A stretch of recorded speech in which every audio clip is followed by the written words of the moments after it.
Hello students, I am BL Chaudhary, team botany CLC Sikar. हाँ तो बेटा स्वागत है आज के लेक्चर में। तो देखिए बेटा, अपन इसको अगर और क्लियर करें तो आपके सामने इस प्रकार से कि पूरी अपन भूमध्य रेखा को सबको अपन बहुत अच्छी तरीके से आपको बताएं। तो बेटा देखो आपके सामने इस तरीके से आपका होगा।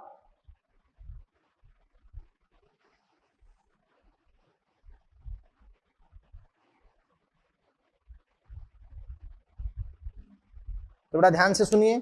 देखो सबसे पहले अपन ने यहां कहा था कि यहां देखो जो 0 डिग्री है, 0 डिग्री जो अक्षांश है यानी 0 डिग्री जो है ये, तो आपको पता है बेटा कि 0 डिग्री किसको शो करता है? तो 0 डिग्री किसको प्रदर्शित करता है? 0 डिग्री शो इक्वेटर, यानी 0 डिग्री अक्षांश किसको शो करता है बेटा? इक्वेटर को, भूमध्य रेखा को, है ना। और ये आप समझ सकते हो कि सबसे निम्नतम, निम्नतम का मीन हो गया कि लोवेस्ट लैटिट्यूड है, लोवेस्ट लैटिट्यूड है। तो मेरे बेटा देखिए सबसे लोवेस्ट लैटिट्यूड, इससे निम्न और कुछ नहीं, सबसे lowest latitude 0 degree so equator, ये किसको रिप्रेजेंट करता है? भूमध्य रेखा को। क्लियर? अब जैसे बेटा आपने प्रत्येक ग्लोब देखा होगा तो उसके अकॉर्डिंग ये जो भूमध्य रेखा है 0 डिग्री सो इक्वेटर, भूमध्य निम्नतम लोवेस्ट लैटिट्यूड। अब इस भूमध्य रेखा से, जैसे इसको अपन ने भूमध्य रेखा दे दिया, क्लियर, निम्नतम लोवेस्ट लैटिट्यूड दे दिया, निम्नतम अक्षांश, निम्नतम अक्षांश दे दिया। यस बेटा। अब देखें अपन बताते हैं कि इस 0 डिग्री से यहां 23 हाफ रीजन अपन ले लेते हैं, 23 हाफ। तो 23 हाफ अक्षांश 23.5 डिग्री अक्षांश, 23.5 डिग्री अक्षांश नॉर्थ, उत्तरी अक्षांश। तो 23.5 डिग्री उत्तरी अक्षांश जो है वो किसको रिप्रेजेंट करता है? वो वहां पर एक रेखा गुजरती है, उसको आप कहते हो करक रेखा। क्या कहते हो? करक रेखा, tropic of cancer, tropic of cancer यानी करक रेखा, ये 23.5 डिग्री नॉर्थ। फिर यहाँ एक रीजन गुजरता है, उसको आप कह देते हो 66.5 degree north, 66.5 degree north. Yes बेटा, क्लियर है। और इस 0 डिग्री अक्षांश से अगर अपन साउथ की ओर जाएं तो वही, अगर अपन कहें यहाँ पर कि वही 23.5 degree, 23.5 degree and 23 half degree latitude जो है, लेकिन साउथ, दक्षिणी अक्षांश साउथ, तो ये आपकी होती है मकर रेखा। क्या होती है बेटा? मकर रेखा अपन बोलते हैं, और इसको अपन बोलते हैं tropic of capricorn, capricorn. Yes बेटा, क्लियर। और वही अपन बात रहे कि यहाँ पर आपका रीजन हो जाएगा 66.5 डिग्री, 66.5 डिग्री साउथ। यस बेटा। तो देखिए कि ये जो बिल्कुल इस भूमध्य रेखा के एकदम पास वाला एरिया, ये जो एकदम निकट वाला एरिया होता है, ये उष्ण कटिबंधी होता है, लेकिन उष्ण वर्षावन होते हैं, उष्ण कटिबंध वर्षावन। फिर ऊपर का उष्ण कटिबंध पर्णपाती, जो अपन बात रहे कि 35-40 तक जाते हैं। और फिर आप जानते हो टेम्परेट जोन आता है, फिर उसमें शंकुधारी आते हैं, फिर पोल्स आते हैं। और आप कहोगे कि ये आपका क्या है? नॉर्थ पोल है। ये क्या है बेटा? नॉर्थ पोल, नॉर्थ पोल है, जो इसको आप कहते हो आर्कटिक। और ये अपन बात रहा कि आपका साउथ पोल है, जिसको आप कहते हो अंटार्कटिक। ये लो जी। यस, तो इसको अपन ने और अच्छे से रिप्रेजेंट कर दिया बेटा कि इक्वेटर भूमध्य रेखा, सबसे निम्नतम अक्षांश 0 डिग्री, 23.5 डिग्री नॉर्थ करक रेखा, और 66.5 डिग्री ये आपका रीजन हो गया। फिर आपका नॉर्थ पोल आ गया। इधर आप जानते हो 23.5 डिग्री साउथ मकर रेखा, और 66.5 फिर आपका क्या हो गया? साउथ पोल आ गया। यस बेटा। अब आप ध्यान देना कि इस 0 डिग्री से चाहे आप इधर नॉर्थ की ओर जाएं, ज्यादातर रीजन ये, और चाहे आप इससे ये साउथ की ओर जाएं, ये जो पूरा रीजन है, और इसके ऊपर तक 40 डिग्री तक वैसे तो होता है, 40 तक, तो इसको आप कहते हो tropical region, tropical region. Main तो ये ट्रॉपिकल रीजन है, ट्रॉपिकल जोन बोल दो आप तो उष्ण कटिबंध। हाँ, उसके ऊपर फिर सब ट्रॉपिकल आता है, उपोष्ण आता है ना, लेकिन ये आपका है उष्ण कटिबंध। और फिर सब ट्रॉपिकल, और ये जो रीजन होता है वैसे यहीं से अपन वो ओवरलैप ही करते हैं, यहां से ये जो रीजन होता है इसको आप कहते हो टेम्परेट रीजन। क्या कहते हो बेटा? टेम्परेट रीजन, यानी शीतोष्ण क्षेत्र, शीतोष्ण क्षेत्र, है ना। तो वो तो निचला शीतोष्ण, तो फिर ऊपरी शीतोष्ण में शंकुधारी आते हैं, ऐसे ही ट्रॉपिकल में सब ट्रॉपिकल आते हैं, जो आपको मैंने बताया था। यस बेटा। और ये अपन बात रहा कि ये इस साइड भी वो तो वही बात होगी कि ये यहां से ये टेम्परेट क्या हो जाएगा, टेम्परेट जोन। यस बेटा। अब बेटा देखो बहुत अच्छे से आप ध्यान दीजिएगा कि इसे अपन कहते हैं नॉर्थन हेमिस्फीयर। ये 0 डिग्री से जो ये नॉर्थ पोल है, ये नॉर्थन हेमिस्फीयर है, नॉर्थन हेमिस्फीयर है ये बेटा। आप समझ सकते हो, सॉरी यहां तक, यानी 0 डिग्री से जो नॉर्थ पोल तक है, ये आप समझ सकते हो कि नॉर्थन मतलब कहते हैं ना उत्तरी गोलार्ध, नॉर्थन हेमिस्फीयर है, उत्तरी गोलार्ध नॉर्थन हेमिस्फीयर। और जैसे ये जो आप जानते हो कि इस 0 डिग्री से ही ये जो इधर साउथ पोल तक है, ये आप समझ सकते हो कि साउथर्न हेमिस्फीयर है, जो दक्षिणी गोलार्ध है, साउथर्न हेमिस्फीयर इसको अपन बोल देंगे। बात को समझ रहे हो। अब बेटा जी देखो मैं आपको एक बात बताता हूं जो बहुत इंपॉर्टेंट है कि इस भूमध्य रेखा से यदि अपन पोल्स की ओर जाते हैं, ध्रुवों की ओर जाते हैं, यस बेटा, तो ये इक्वेटर लाइन है, ये इक्वेटर लाइन है भूमध्य रेखा, जो 0 डिग्री अक्षांश को शो करती है ना, मतलब सबसे निम्नतम अक्षांश। तो आप चाहे ऐसे बोल दो कि निम्नतम अक्षांश से उच्च अक्षांश की ओर। यस बेटा। या भूमध्य रेखा से ध्रुवों की ओर अगर आप जाते हैं तो आपको पता है कि तापमान जो एवरेज मीन टेम्परेचर है, माध्य तापमान है, टेम्परेचर तापमान, और इसके साथ वर्षा, रेनफॉल, वर्षा, है ना।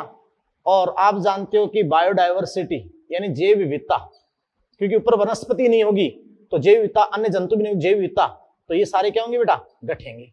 यदि आप निम्न अक्षांश से उच्च अक्षांश की ओर जाते हो या भूमध्य रेखा से ध्रुव की ओर जाते हो तो टेम्परेचर, चाहे अपन इसको दे सकते हैं मीन टेम्परेचर, माध्य तापमान, रेनफॉल और बायोडायवर्सिटी क्या होंगे बेटा, डिक्रीज, ये घटेंगे।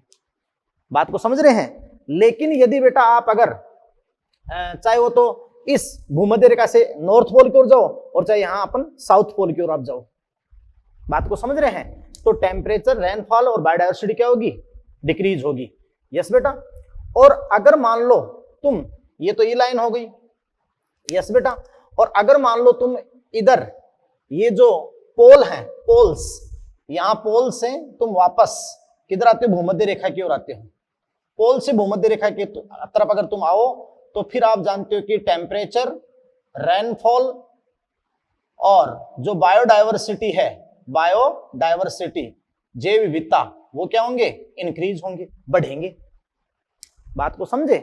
अब बेटा देखो अपन बात करते हैं बिल्कुल लाइन टू लाइन कि बेटा अगर अपन भूमध्य रेखा से उत्तरोत्तर ध्रुवों की ओर जाते हैं तो माध्य तापमान क्या होता है, घटता है। और सेम की सेम बात आपको बेटा समुद्र तल से ऊंचाई की ओर जाने पर, यानी समुद्र तल से ऊंचाई, पर्वतों के शिखर की ओर जाने पर भी सेम चीज आपको मिलती है। और वो कटिबंध भी आपको सेम मिलते हैं, उष्ण कटिबंध, उपोष्ण, उष्ण पर्णपाती, शीतोष्ण, और उसके बाद में शंकुधारी, और उसके बाद में क्या, ध्रुव क्षेत्र। बात को समझे। यस बेटा। तो ये बहुत इंपॉर्टेंट क्वेश्चन मैंने यही बता दिया, और ये आपका आगे जाकर एक बायोडायवर्सिटी चैप्टर आएगा। देखो बेटा यहाँ पहला चैप्टर 13 है ऑर्गेनिज्म एनवायरनमेंट। अभी अपन बायोम पढ़ने के बाद ऑर्गेनिज्म स्टार्ट करेंगे। फिर आपका चैप्टर इकोसिस्टम, पारितंत्र, फिर आपका बायोडायवर्सिटी, जैव विविधता, फिर एनवायरमेंटल इश्यू, पर्यावरणीय मुद्दे, प्रदूषण वाले। बात को समझ रहे हैं। ऐसे 4 चैप्टर हैं। तो ये बेसिक आपका चारों जगह आपका काम में आएगा, और ये यहाँ बायोम में भी काम आएगा, जो ये चैप्टर और अगला चैप्टर, और हर जगह वर्ड काम में आएंगे, इसलिए मैंने आपको यहीं पे समझा दिया। अब आपको मैं 2 चीज समझा देता हूं कि एक तो समुद्र तल से ऊंचाई क्या होती है, और एक अपन बात बेटा कि ये अक्षांश क्या होता है। तो देखो बेटा मैं आपको यहां बता देता हूं कि एक तो समुद्र तल से ऊंचाई क्या होती है और अक्षांश क्या होता है। यस बेटा। तो देखिए आप यहीं पे मैं लिख देता हूं, 2 चीज आपके सामने बेटा होती है। एक आपका होता है लेटीट्यूड, एक आपके सामने क्या होता है बेटा, लैटिट्यूड। ये 2 चीज आपके सामने होती है। एक चीज होती है बेटा लैटिट्यूड, तो यहीं समझ जाओगे अच्छे से। लैटिट्यूड क्या होता है, अक्षांश, अक्षांश। एक चीज बेटा आपकी होती है एल्टीट्यूड, एल्टीट्यूड, एल्टीट्यूड होती है आपकी वैसे ऊंचाई बोलते हैं या देशांतर भी बोल सकते हैं। ये दो विस्तार हर जगह देखे जाते हैं। अब बेटा जी आप आ जाओ, सबसे पहले अपन बात करते हैं लैटिट्यूड की। तो देखो किसी भी स्थल की, इसका मतलब क्या होता है, किसी भी स्थल की या किसी भी रीजन की, किसी भी क्षेत्र की, स्थल की भूमध्य रेखा से, भूमध्य रेखा, इक्वेटर, इक्वेटर से दूरी। तो किसी भी क्षेत्र की भूमध्य रेखा से दूरी, ये तो होता है लैटिट्यूड, अक्षांश। ये अपन बात उड़ा कि क्या होता है, देशांतर, ऊंचाई। तो ये आपका क्या होता है, किसी भी स्थल की समुद्र तल से ऊंचाई, किसी भी स्थल की, सॉरी यहां मैं उसी पेन से लिख देता हूं, किसी भी स्थल की, ये दो आराम से, स्थल की समुद्र तल से ऊंचाई। तो देखो ना, ऐसे अगर बच्चा टॉपिक पढ़ लेता है तो वो समझ नहीं पाता है। ये दो सब बहुत इंपॉर्टेंट है, लैटिट्यूड और एल्टीट्यूड। अब सुन लो मेरी बात, जैसे किसी भी क्षेत्र की भूमध्य रेखा से दूरी, तो ये 0 डिग्री जो सबसे निम्नतम अक्षांश है, लोवेस्ट लैटिट्यूड। अब इस भूमध्य रेखा से चाहे 2 डिग्री, 4 डिग्री, 5 डिग्री, 23.5 डिग्री कर्क रेखा है, 66.5 डिग्री है, ऊपर पोल आ जाता है। या फिर अपने बताया था 0 से 20 डिग्री उत्तरी अक्षांश, 40 डिग्री, 60 डिग्री, 80 डिग्री। तो वो इस भूमध्य रेखा से दूरी के हिसाब से, एक तरफ नॉर्थ पोल आता है। आप जब दिशाएं देते हो तो आप अच्छे से आप जानते हो कि नॉर्थ साउथ और ईस्ट वेस्ट वाले आप दिशाएं देते हैं। तो बेटा आप जानते हो कि देखो इस 0 डिग्री से इधर आप दूरी पर जाते जाओगे तो उच्च अक्षांश, उत्तरी अक्षांश आते जाएंगे, उत्तरी ध्रुव आ जाएगा। और इधर आप आते जाओगे तो उच्च अक्षांश आते जाएंगे और दक्षिण ध्रुव आ जाएगा। तो किसी भी क्षेत्र स्थल की भूमध्य रेखा से दूरी, ये तो आपके होंगे अक्षांश। और अगर आप भूमध्य रेखा से ध्रुवों की ओर जाएं तो आप जा रहे हैं निम्न अक्षांश से। अगर आप भूमध्य रेखा से ध्रुवों की ओर जाएं, ध्रुवों की ओर, तो आप जा रहे हैं बेटा निम्न अक्षांश से, निम्न अक्षांश से उच्च अक्षांश। बहुत काम में आएगा बेटा। अभी इसी चैप्टर में आगे आप अजैव कारक पढ़ोगे ना, तापमान, तो वहां ये लाइन लिख रखी है, भूमध्य रेखा से ध्रुवों की ओर जाओ, चाहे निम्न अक्षांश उच्च अक्षांश, हाँ है ना। तो ऐसे मान लो कि आप उच्च अक्षांश की ओर जा रहे हो, तो फिर उच्च अक्षांश की ओर जा रहे हो तो टेम्परेचर, रेनफॉल या बायोडायवर्सिटी क्या होंगे, डिक्रीज, घटेंगे। यस, बहुत अच्छा क्वेश्चन आया, क्लियर। और अगर आप ध्रुवों से, उच्च अक्षांश से निम्न अक्षांश की ओर आ रहे हो, ध्रुवों से पोल से, ध्रुवों से अगर भूमध्य रेखा की ओर आ रहे हो तो तापमान, रेनफॉल और बायोडायवर्सिटी क्या होंगे, बढ़ेंगे। मैंने बार बार बता दिया। अब बेटा देखो एल्टीट्यूड क्या होता है, ऊंचाई, देशांतर, किसी भी स्थल की समुद्र तल से ऊंचाई, समुद्र तल से ऊंचाई। बात को समझे। तो ये आपका होता है एल्टीट्यूड, है ना। और जैसे अपन बात रहे कि समतल मैदानों से या समुद्र तल से ऊंचे पहाड़ों की टोपियां, तो वो आपका होता है लो एल्टीट्यूड से, लो एल्टीट्यूड से high altitude, high altitude. Yes बेटा, बोलो। अब सुन लो मेरी बात। अब एक बात बताता हूं बेटा मैं कि वनस्पति का प्रकार, जो वेजिटेशन का टाइप है, चाहे आप लो लैटिट्यूड से, वनस्पति का जो प्रकार लो लैटिट्यूड से हाई लैटिट्यूड, मतलब भूमध्य रेखा से ध्रुवों की ओर मिलता है, वनस्पति का जो प्रकार, वो समान का समान प्रकार समुद्र तल से अगर अपन ऊंचाई की ओर जाएं, यानी हाई एल्टीट्यूड की ओर जाएं, तो सेम आपको मिलता है। यस बेटा। तो मैं इससे नेक्स्ट आपको बताऊंगा कि यहीं पर मैं अभी आपको बताऊंगा कि वनस्पति का क्षैतिज स्तर विन्यास, यानी क्षेत्रीय विन्यास, चाहे आप इस भूमध्य रेखा से ध्रुव की तरफ चले जाएं और चाहे आप समुद्र तल या समतल मैदान से ऊंचे पहाड़ के शीर्ष की ओर चले जाएं, तो आपको सेम प्रकार की वेजिटेशन मिलेगी। यस, वो क्या मिलेगी बेटा, देखो ऐसे मिलेगी। बात को समझ रहे हैं। मैं एक ले लेता हूं यहां से उत्तरी ध्रुव की ओर, यानी भूमध्य रेखा से उत्तरी ध्रुव की ओर, तो वो आपका सेम जो वनस्पति का वितरण मिलेगा। तो बेटा देखिए वो कैसे, मैं आपको बता दूं, उसको आप कहते हैं क्षैतिज स्तर विन्यास, हॉरिजॉन्टल स्ट्रेटिफिकेशन।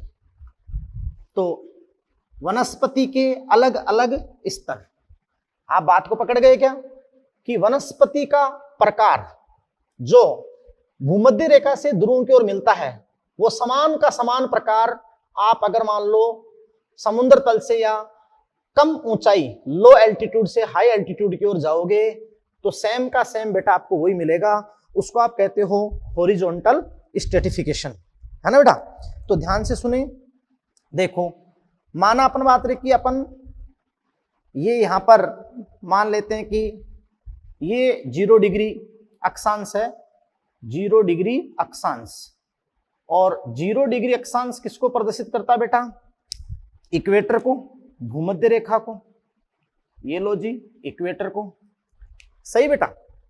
अब देखो कि यदि अपन सबसे पहले इस भूमध्य रेखा के एकदम पास, इस भूमध्य रेखा के एकदम पास आपके होते हैं tropical rain forest, tropical rain forest यानी बेटा आपके होते हैं उष्ण कटिबंधीय वर्षावन।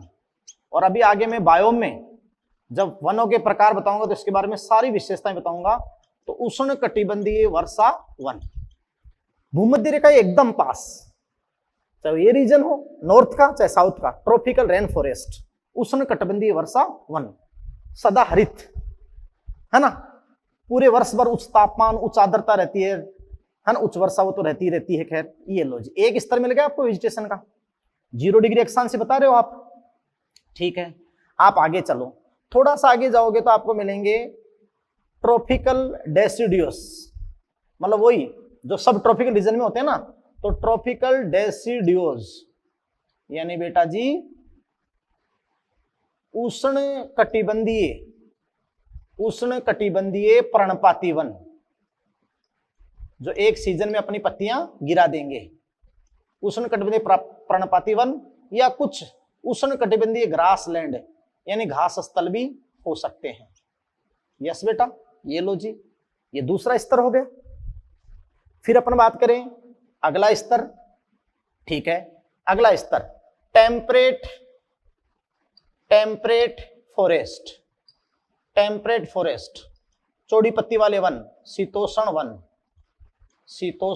वन, ये चौड़ी पत्ती वाले या कुछ शीतोष्ण ग्रासलैंड भी हो सकते हैं। और इसी रीजन में कुछ मरुस्थल, डेजर्ट मरुस्थल भी बन सकते हैं। यस बेटा, तो ये आपका हो गया टेम्परेट फॉरेस्ट। फिर अपन अगले स्तर पे चलें तो यहां पर आपके हो जाएंगे कोनिफर्स फॉरेस्ट यानी ये शंकुधारी वन, जो नुकीली पत्ती वाले, सुई की आकारी पत्ती वाले कोनिफर्स, शंकुधारी वन। और फिर अपन आगे चलें तो आप जानते हैं कि ये आपका टुंड्रा रीजन आ जाएगा, आर्कटिक टुंड्रा, नॉर्थ पोल की ओर, क्योंकि अपन जा रहे हैं भूमध्य रेखा से नॉर्थ पोल की ओर, है ना बेटा। तो ट्रॉपिकल रेन फॉरेस्ट बताया आपको भूमध्य रेखा के पास, फिर सब ट्रॉपिकल डेसिडियस, फिर टेम्परेट, फिर कोनिफर्स, और फिर आपने बता दिया टुंड्रा। लेकिन अगर आप भूमध्य रेखा से 0 डिग्री अक्षांश से, अगर आप इस भूमध्य रेखा से 0 डिग्री अक्षांश से नॉर्थ पोल की ओर जा रहे हो तो ये टुंड्रा आपका क्या होगा बेटा? Arctic tundra. क्या होगा बेटा? आर्कटिक टुंड्रा होगा। बात को समझ रहे हैं? तो ये बेटा जो वनस्पति का वितरण है, वनस्पति का वितरण मैंने पहले भी कई बार आपको बता दिया, और ये वनस्पति के स्तर हैं, वनस्पति के स्तर हैं, इसको आप कहते हो हॉरिजॉन्टल स्ट्रेटिफिकेशन। हॉरिजॉन्टल स्ट्रेटिफिकेशन आप कहते हो, क्षैतिज स्तर विन्यास कहते हो, क्षैतिज स्तर विन्यास।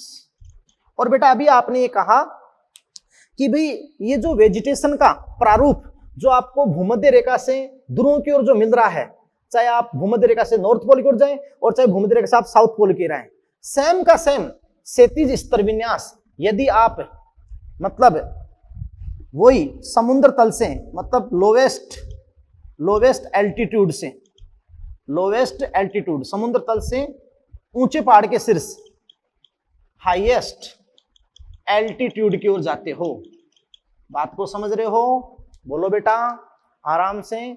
स्ट्रेटा, तो ये आपके हो गए हॉरिजॉन्टल स्ट्रेटिफिकेशन। बात को समझ रहे हो?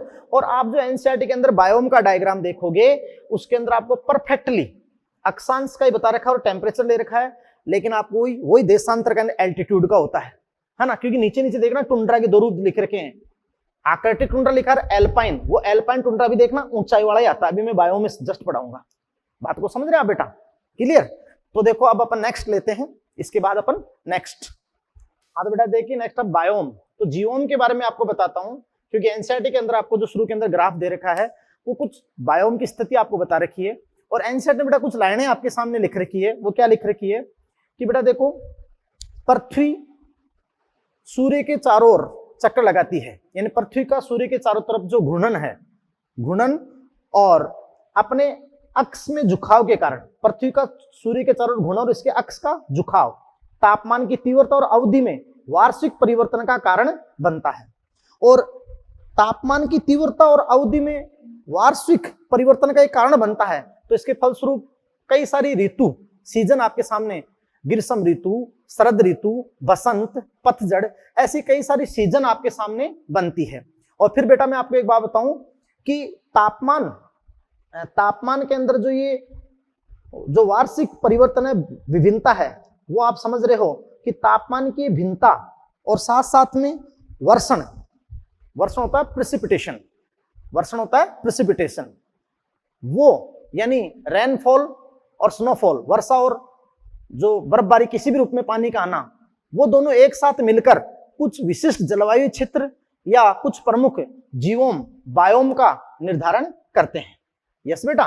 फिर अपन सीधी सी बात करते हैं बेटा कि बायोम है क्या, क्लियर बेटा।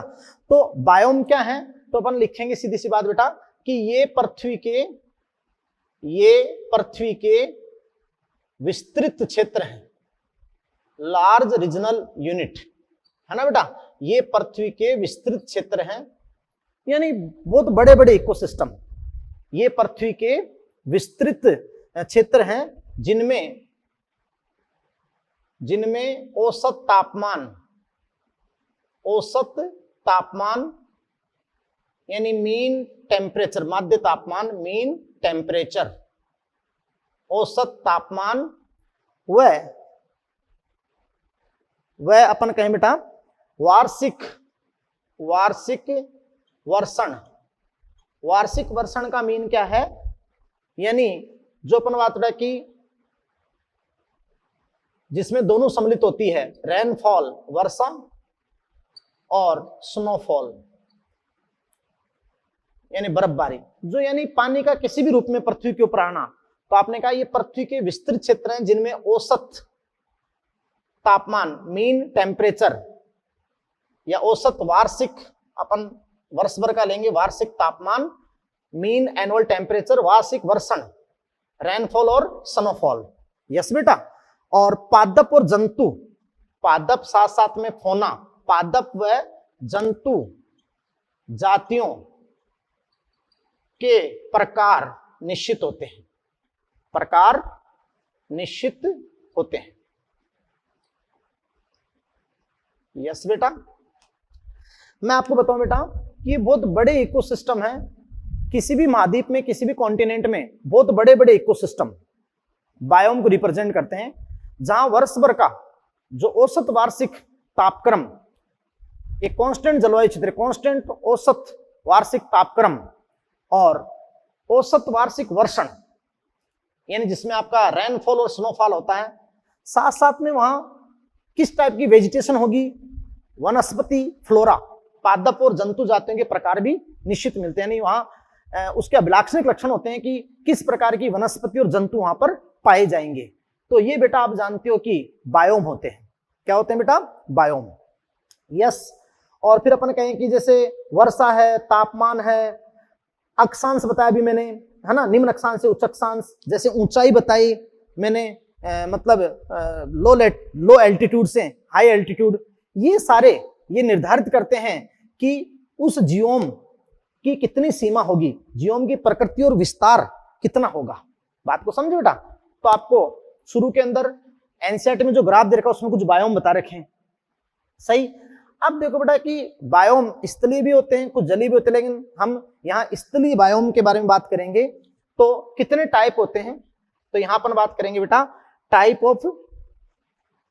Of terrestrial biome, type of terrestrial biome, यानी स्थलीय बायोम के प्रकार, स्थलीय बायोम के प्रकार। यस बेटा, तो देखिए स्थलीय बायोम के यहाँ पे प्रकार आएंगे, तो ये बायोम जो जीवोम होते हैं, इनमें कई सारे फॉरेस्ट यानी वन होते हैं, फॉरेस्ट वन, अभी बताऊंगा फॉरेस्ट के कई टाइप होते हैं। फिर अपन बात करें, जैसे फॉरेस्ट के बाद अपन बात करते हैं ग्रासलैंड, जो घास स्थल हैं, ग्रासलैंड हैं घास स्थल, और अपन कहें डेजर्ट, जो मरुस्थल हैं, मरुस्थल हैं, और अपन कहें बेटा कि टुंड्रा, जो वहां टुंड्रा बायोम था, टुंड्रा बायोम, और समुद्री तटवर्ती क्षेत्र सी कोस्ट, सी कोस्ट, ये आपके होते हैं टाइप ऑफ टेरेस्ट्रियल बायोम, स्थलीय बायोम के प्रकार।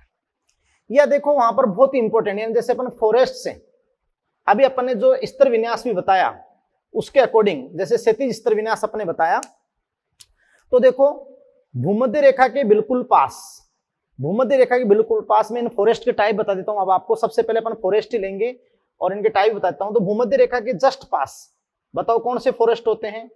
ट्रॉपिकल रेन फॉरेस्ट, बोलो बेटा होते कि नहीं होते हैं? उष्ण कटिबंधीय वर्षावन। और आपको जो एनसीईआरटी का डायग्राम दे रखा मैं बार बार जिक्र कर रहा हूं, उसके अंदर सबसे पहले वहां आप देखिए कि उष्ण कटिबंधीय वर्षावन की एक लाइन बना रखी है, सही? तो एकदम इक्वेटर का ट्रॉपिकल रेन फॉरेस्ट, उष्ण कटिबंधीय वर्षावन। फिर देखो बेटा अपन थोड़ा सा उष्ण कटिबंध में आगे बढ़ते हैं, बात को समझ रहे हैं?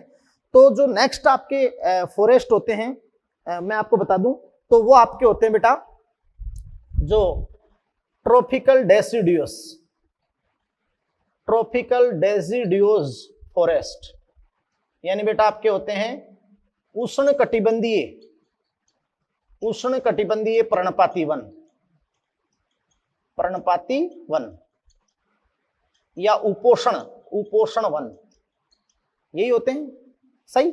अब आप समझें कि यहां इनके साइड में आप समझ रहे हो कि वो ये ग्रासलैंड, भाई कुछ ग्रासलैंड भी बन सकते हैं जो उष्ण कटिबंधीय भी हो सकते हैं ग्रासलैंड, बात को समझे?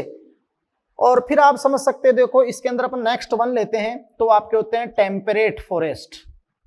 टेम्परेट फॉरेस्ट होते हैं जो शीतोष्ण पर्णपाती होते हैं, चौड़ी पत्ती वाले शीतोष्ण पर्णपाती, शीतोष्ण पर्णपाती वन होते हैं, सही? Temperate forest.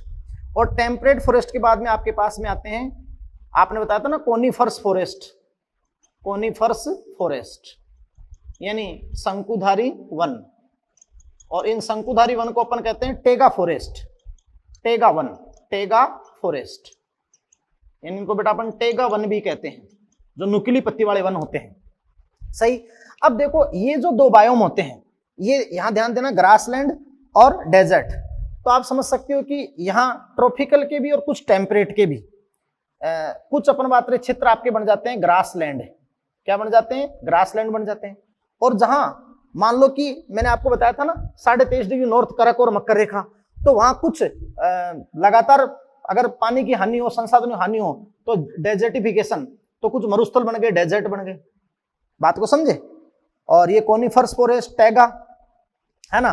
और उसके बाद अपन बात करें कि टुंड्रा, जो ध्रुव के क्षेत्र होते हैं, है ना, तो टुंड्रा हो गए।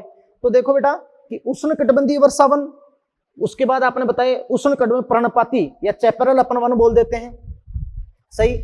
साइड में आप ग्रासलैंड और डेजर्ट वहां पर आपको दे रखे हैं, बात को समझे? और मैंने बताया कि ग्रासलैंड शीतोष्ण, वो उष्ण कटिबंध घास स्थल भी हो सकते हैं और शीतोष्ण भी हो सकते हैं, यस बेटा? फिर आप जानते हो जैसे ये आपका टेम्परेट कोनिफर्स वो शंकुधारी वन, टैगा फॉरेस्ट हो जाते हैं। और उसके बाद में आपका आ जाता है टुंड्रा, क्या आ जाता है बेटा? टुंड्रा। तो ये सारे अपन बात हो रहा है कि आपके क्या होते हैं? स्थलीय बायोम होते हैं, स्थलीय बायोम। अब अपन देखो सबसे पहले फॉरेस्ट पढ़ेंगे, तो फॉरेस्ट मैंने बता दिया, फॉरेस्ट में सबसे पहले आप क्या पढ़ोगे? Tropical rain forest. तो टाइप सबसे पहले आप फॉरेस्ट पढ़ोगे, और फॉरेस्ट में अपन सबसे पहले स्टडी करेंगे किसके बारे में? ट्रॉपिकल रेन फॉरेस्ट के बारे में स्टडी करेंगे, यस। और फिर अपन इन फॉरेस्ट के सारे टाइप पढ़ लेंगे, फिर ग्रासलैंड पढ़ लेंगे, फिर डेजर्ट पढ़ लेंगे, और फिर अपन बात करें कि टुंड्रा। क्या बात कर लेंगे अपन? टुंड्रा। समझ रहे हो? और वहां ग्राफ में आप सारी बात देख लोगे। तो नेक्स्ट आप देखिए, तो अब देखिए बेटा फॉरेस्ट 1 जो बायोम है प्रमुख, और उसमें सबसे पहले आपके हो गए ट्रॉपिकल रेन फॉरेस्ट यानी उष्ण कटिबंधीय वर्षावन। तो फर्स्ट लाइन सबसे इंपॉर्टेंट बेटा इनकी लाइन होगी कि एकदम ये भूमध्य रेखा के पास स्थित होते हैं, बिल्कुल इक्वेटर के सबसे पास ही होते हैं। तो भूमध्य रेखा इक्वेटर के पास स्थित होते हैं। यस बेटा, एकदम इक्वेटर के पास। और अपन कहें कि एकदम अब इक्वेटर के पास रहेंगे तो आपको सारी बात बता, देखो आ रही है ना काम में कि यहां इनमें हमेशा ही पूरे वर्ष भर ही उच्च तापमान हाई टेम्परेचर ही रहेगा, क्योंकि भूमध्य रेखा के आसपास तापमान क्या है? हाई है। फिर अपन क्रमिक रूप से ऊपर जाते हैं ध्रुव की ओर तो घटता है। तो इनमें हमेशा ही उच्च तापमान, उच्च आर्द्रता और उच्च वर्षा यानी हाई रेनफॉल। अपन कहें बेटा कि हाई टेम्परेचर, हाई ह्यूमिडिटी और हाई रेनफॉल, ये इनमें पाया जाता है। यस बेटा। और मैं आपको बता दूं कि पृथ्वी की सर्वाधिक जैव विविधता, सबसे ज्यादा जो जैव विविधता होती है वो इन्हीं वनों में पाई जाती है। ये क्वेश्चन भी कई बार आ गया कि पृथ्वी की सर्वाधिक जैव विविधता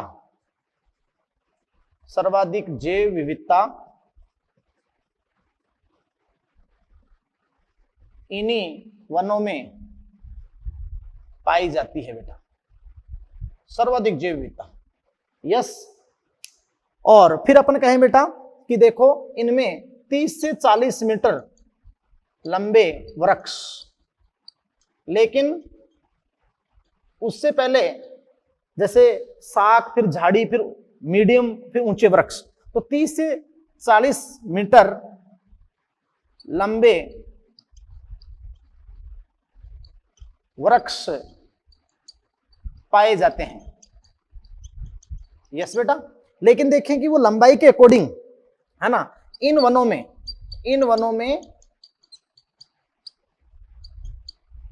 पादप अलग अलग स्तरों पर व्यवस्थित होते हैं, है ना बेटा, लंबाई के अकॉर्डिंग अलग अलग स्तरों पे।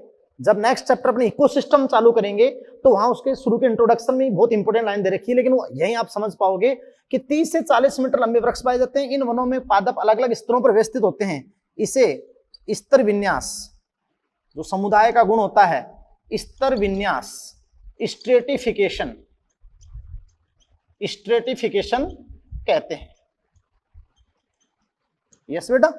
और आपको मैं बता दूं कि 4 से 5 स्ट्रेटा, है ना, 4 से 5 स्तर पाए जाते हैं। उनकी लंबाई के अकॉर्डिंग अपन वर्टिकल स्ट्रेटिफिकेशन, आप इसको कहते हो उर्दू स्तर विन्यास। वो तो क्या था?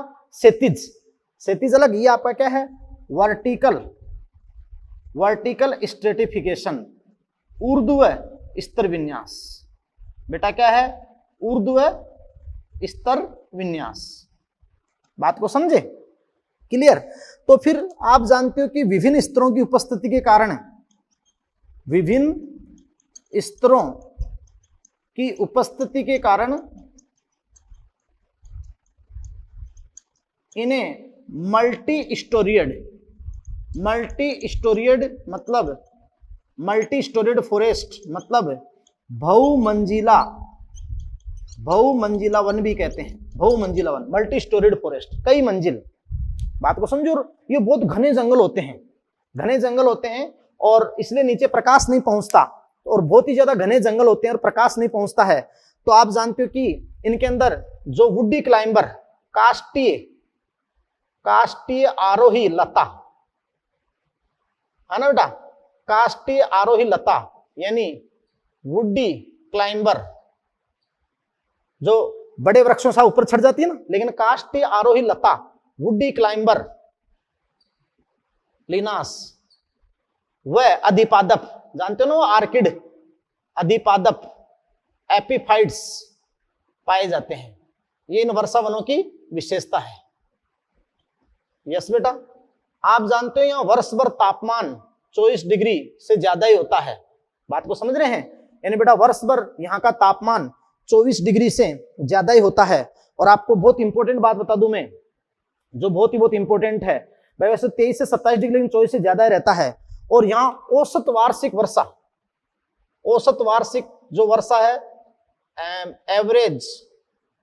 एवरेज मीन रेनफॉल है, तो वो रेनफॉल यहां पर बेटा पाया जाता है, यानी आप समझो कि 250 से 400 सेंटीमीटर, या 250 से 400 सेंटीमीटर, या 2500 से 4000 मिलीमीटर। ये यहाँ वर्ष भर उच्च तापमान, उच्च आर्द्रता, ये चीज रहती है।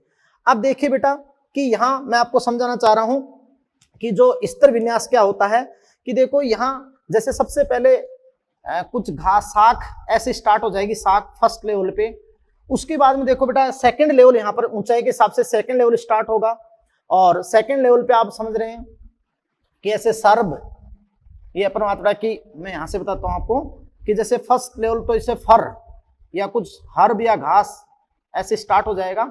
और फिर आप जानते हो कि सेकंड लेवल, तो सेकंड लेवल पर यहाँ कुछ सर्ब जो झाड़ी प्रकृति, यानी ये हाइट के प्लांट ऐसे, ये प्लांट ऐसे स्टार्ट हो जाएंगे। फिर आप जानते हो कि थर्ड लेवल जो मीडियम साइज ट्री होते हैं, मीडियम साइज ट्री होते हैं, तो ये आपके स्टार्ट हो जाएंगे ऐसे, थर्ड लेवल आपका हो गया। और फिर आप सेंटर पे चले जाओगे तो फोर्थ लेवल, तो मैंने कहा ना 4 से 5 स्ट्रेटा। यस बेटा, तो ऐसे अपन बात कि फोर्थ लेवल, और ये फोर्थ लेवल के ऊपर आप समझ सकते हैं कि बहुत बड़े वृक्ष जो मध्यम में होते हैं और बहुत घने होते हैं। तो फिर घने होते हैं तो जो काष्ठीय नीचे जड़ित, मर्दा में जड़ित ये कंठ लताएं हैं, यानी कि सारे ऊपर चली जाती हैं। बात को समझे? और अधिपादप इनकी शाखाओं पे पाए जाते हैं। तो देखो बेटा ये फर्स्ट लेवल हो गया, फर्स्ट लेवल, फिर ये सेकंड लेवल हो गया, सेकंड लेवल, फिर ये थर्ड लेवल हो गया, और ऐसे फोर्थ लेवल हो गया। और बेटा देखो कि ये किसके अकॉर्डिंग है? हाइट के अकॉर्डिंग, हाइट के अकॉर्डिंग है। तो इसको आप क्या कहोगे? वर्टिकल स्ट्रेटिफिकेशन पाए जाते हैं, वर्टिकल स्ट्रेटिफिकेशन। यस बेटा, अब तुम जानते हो भारत के अंदर जो ट्रॉपिकल रेन फॉरेस्ट है भारत के अंदर, तो भारत के जो ट्रॉपिकल रेन फॉरेस्ट है आप जानते हैं कि अंडमान निकोबार या वेस्टर्न घाट है, अंडमान निकोबार या वेस्टर्न घाट। और दक्षिणी अमेरिका के अंदर अमेजन रेन फॉरेस्ट, जो पृथ्वी के सबसे बड़े वर्षावन है, अमेजन वर्षावन, जो आगे चैप्टर्स में आएंगे। तो ये आपके हो गए बेटा ट्रॉपिकल रेन फॉरेस्ट, जो बहुत इंपॉर्टेंट है और आगे चैप्टर्स में जगह जगह पर आपका आएगा, बायोडाइवर्सिटी में रहसे। तो सारी बातें यहीं पे मैंने क्लियर कर दी है। और ये जो वर्टिकल स्ट्रेटिफिकेशन है, ये आप 14वें चैप्टर में शुरू में इंट्रोडक्शन में देख सकते हैं, लेकिन वो बायोम में यहाँ क्लियर हो गया है। बात को समझे? वहां खैर दोबारा यस। तो ये मैंने आपको बायोम में फॉरेस्ट, और फॉरेस्ट का पहला टाइप आपको मैंने बताया ट्रॉपिकल रेन फॉरेस्ट। अब अपन नेक्स्ट फॉरेस्ट देखते हैं। यस बेटा, तो ध्यान से सुने। नेक्स्ट,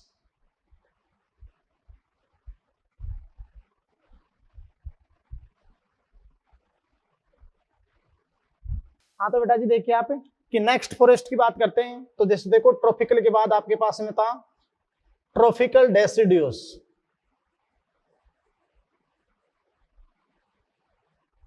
यानी उष्ण कटिबंधीय पर्णपाती या उपोषण।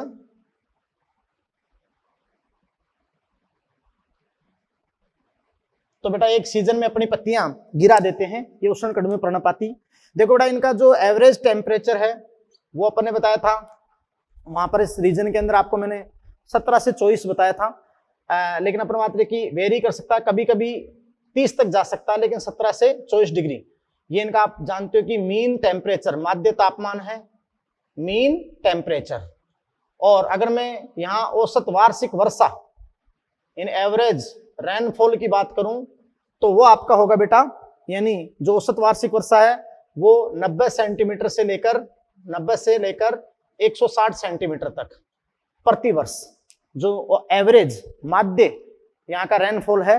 और मैं आपको बता दूं बेटा कि जो पर्णपाती वन है यहाँ पर, जैसे अभी मैंने बताया था वर्षावन, वहां तो डिप्टेरोकार्पस होपिया, ऐसे पादप। और यहाँ पर जो वेजिटेशन है मैं आपको बता दूं तो वो आपकी है मतलब जैसे साल है, टीक है ना, साल, टीक, तेंदू, ये वेजिटेशन यहाँ पर पाई जाती है। ट्रॉपिकल डेसिडियस फॉरेस्ट हो गया ये आपका जो बी टाइप था फॉरेस्ट का। अब देखिए सी टाइप आपका है टेम्परेट फॉरेस्ट, शीतोष्ण वन। तो वैसे ही टेम्परेट जो शीतोष्ण क्षेत्र में होते हैं टेम्परेट, और ये पर्णपाती होते हैं बेटा, एक सीजन में पत्तियां गिर जाती है तो टेम्परेट डेसिडियोस फॉरेस्ट यानी शीतोष्ण पर्णपाती वन, शीतोष्ण पर्णपाती वन। और ये बेटा चौड़ी पत्ती वाले वन होते हैं, चौड़ी पत्ती वाले वन, चौड़ी पत्ती वाले वन होते हैं। ब्रॉड लीफ, आप जानते हैं कि बेटा यहां भी विंटर के बाद पतझड़ आता है, सर्दी के बाद पतझड़, चौड़ी पत्ती वाले वन होते हैं, ब्रॉड लीफ आपके होते हैं शीतोष्ण। यस बेटा। और यहां भी आप जानते हैं कि 20 से 30 मीटर लंबे वृक्ष, 20 से 30 मीटर लंबे वृक्ष होते हैं। तुम्हें पता है कि तापमान थोड़ा कम होता है ना बेटा, यानी इनके अंदर 7 से लेकर अपन ने बताया था कि 60 डिग्री से लेकर 20 डिग्री तक औसत तापमान वर्ष भर का होता है। हल्की सी मतलब विंटर सीजन भी आती है ना, 7 से 20 डिग्री तापमान होता है और विंटर सीजन भी आती है। और इसके अलावा मैं आपको बता दूं कि इनके अंदर जो औसत वार्षिक वर्षा है वो 100 से 200 सेंटीमीटर पर ईयर के लगभग। और जैसे चौड़ी पत्ती वाली वनस्पति ओक, ओक होता ना, ओक ये यहाँ पे पाई जाती है, जो टेम्परेट डेसिड्यूस फॉरेस्ट होते हैं, शीतोष्ण चौड़े पर्ण वाले वन, हाँ ना बेटा। और ओक की अनेक प्रजातियां इनके अंदर देखने को मिलती है। तो ये आपके हो गए टेम्परेट डेसिड्यूस फॉरेस्ट। इसके अलावा मैं आपको बता दूं नेक्स्ट जो 4th टाइप है डी टाइप फॉरेस्ट का, वो आपका है कोनिफर्स फॉरेस्ट। कोनिफर्स फॉरेस्ट हो गए शंकुधारी वन, शंकुधारी वन, आया ना बेटा। ये सदाहरित होते हैं, भी सदाबहार वन होते हैं, या तो वर्षा वन होते हैं फिर ये सदाबहार होते हैं। कोनिफर्स फॉरेस्ट शंकुधारी वन, है ना। नुकीली पत्तियों वाले वन होते हैं ये, नुकीली पत्तियों वाले वन, यानी आपने पढ़ा होगा ना जिम्नोस्पर्म के अंदर, है ना, सुई के आकार की पत्तियों वाले शंकुधारी, सुई के आकार की पत्तियों वाले वन होते हैं ये। यस बेटा, सुई के आकार की पत्तियों वाले ये वन आपके सामने होते हैं। कौन? कोनिफर्स, नुकीली पत्तियां, सुई के आकार की पत्तियां, सुच्चे आकार जो पत्ती होती है, सदाबहार होते हैं। और इसमें पाइनस है, एग्जाम्पल आपका आएगा पाइनस है, देवदार है, सिड्रस है, ये सारे अपन बात जिम्नोस्पर्म ही है। और बेटा ये अत्यधिक ऊंचाई पर भी, ये स्पेशली ऊंचाई पर, एल्टीट्यूड पर, हाई एल्टीट्यूड ऊंचाई पर मिलने वाले, जैसे वो जिम्नोस्पर्म जानते हो ऊंचे पहाड़ों के सिर, ऊंचे पहाड़ों के ढलानों में हाई एल्टीट्यूड ऊंचाई पर पाए जाने वाले वन है, ऊंचाई पर पाए जाने वाले। क्योंकि बेटा आप जानते हो कि अपने वैसे तो ध्रुव क्षेत्र तो है नहीं, तो अपने भारत में तो अगर ये है तो ऊंचाई पर ही है, एल्टीट्यूड के हिसाब से है। फिर किसके हिसाब से है? एल्टीट्यूड के हिसाब से। बात को समझे। इनका बेटा आप जानते हो कि जो टेम्परेचर है वो आप समझ रहे हो कि मतलब 6 से 15 डिग्री टेम्परेचर इनका एवरेज है, क्योंकि शीतोष्ण से ऊपरी क्षेत्र पे है। बात को समझे। और जो वार्षिक वर्षा है, वार्षिक वर्षा, कभी कभी थोड़ा बहुत स्नोफॉल, यानी मतलब स्नोफॉल भी यहाँ पर हो जाता है, लेकिन जो वार्षिक यहाँ की वर्षा है वो 50 से 170 सेंटीमीटर पर ईयर। बात को समझे। कभी कभी अपन बात रही कि बेटा क्या हो जाता है, बर्फबारी भी हो जाती है, कि इससे जस्ट ऊपर आपके क्या देंगे, टुंड्रा। तो ये सारे आपके किसके टाइप हो गए? फॉरेस्ट के। अब देखिए अपन नेक्स्ट जो बायोम लेते हैं नेक्स्ट, तो वो आपके होता है ग्रासलैंड, यानी घास स्थल। तो कुछ घास स्थल की बात करूं मैं आपके सामने शॉर्ट में, है ना बेटा, क्योंकि आपके वो ग्राफ ही दे रखा है।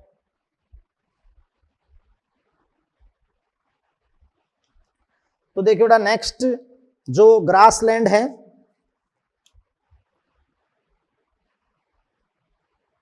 ग्रासलैंड। फर्स्ट फॉरेस्ट हो गया और उसके टाइप हो गए, सेकंड आपका हो गया ग्रासलैंड, घास स्थल, घास स्थल। यस बेटा। तो देखिए जो घास स्थल यहां पे पाए जाते हैं, मैं आपको बता दूं तो ग्रासलैंड बेटा मैंने आपको बताया था कि दो टाइप के आपके ग्रासलैंड होते हैं, एक तो टेम्परेट होते हैं और एक आप समझ सकते हो कि टेम्परेट के बाद में जो टेम्परेट और ट्रॉपिकल दोनों टाइप के आपके पास में क्या होते हैं, ग्रासलैंड होते हैं। बात को समझे। तो बेटा देखो घास स्थल, और मैंने आपसे बताया था कि ट्रॉपिकल क्षेत्र में, उष्ण कटिबंध में या शीतोष्ण क्षेत्र में आपके बन जाते हैं। यस। तो अपन एक बात कहते हैं कि विस्तृत बिखरे हुए, ये विस्तृत बिखरे हुए घास के मैदान होते हैं, बहुत बड़े बड़े घास के मैदान होते हैं, और जिनमें अपन बात बता की कहीं कहीं पर, जिनमें कहीं कहीं पर वृक्ष, बिखरे रूप में वृक्ष पाए जाते हैं। यस बेटा। और देखो मैंने आपको बताया था कि ग्रासलैंड दो रूप में होते हैं, ग्रासलैंड दोनों ही क्षेत्रों में बन सकते हैं ग्रासलैंड, जैसे ट्रॉपिकल उष्ण कटिबंध घास, ट्रॉपिकल, तो ट्रॉपिकल सवाना, ट्रॉपिकल सवाना उष्ण कटिबंधीय सवाना घास के मैदान, घास के मैदान। यस बेटा। और दूसरे आपके हो जाते हैं टेम्परेट, टेम्परेट ग्रासलैंड, यानी शीतोष्ण घास के स्थल।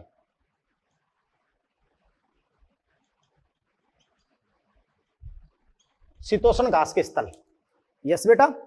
अब देखो अपन बात करें आपके सामने कि जो ट्रॉपिकल सवाना है, वेल्डिटस इनको अपन बोलते हैं, तो ये तो आप जानते हैं कि कहाँ है, साउथ अफ्रीका में, साउथ अफ्रीका में। सही। और इसके अलावा अपन बात करें कि कुछ टेम्परेट रीजन के भी आपके होते हैं, जैसे पेरीज होते हैं नॉर्थ अमेरिका में, जैसे अपन बात करो बेटा कि पेरीज, पेरीज होते हैं नॉर्थ अमेरिका में, नॉर्थ अमेरिका में। तो ये आपके कुछ ग्रासलैंड होते हैं, पेरीज नॉर्थ अमेरिका में होते हैं। और आप जानते हैं कि जनरली ट्रीलेस होते हैं, कुछ एक आधा वृक्ष मिल सकता है, और जो घास होगी वो पोएसी की होती है, लेकिन कुछ नॉन ग्रेमिनस मतलब लेग्यूम के भी हो सकते हैं, है ना। इसी प्रकार अपन कहें बेटा कि पंपास, साउथ अमेरिका में पंपास होते हैं, कहां, पंपास साउथ अमेरिका में।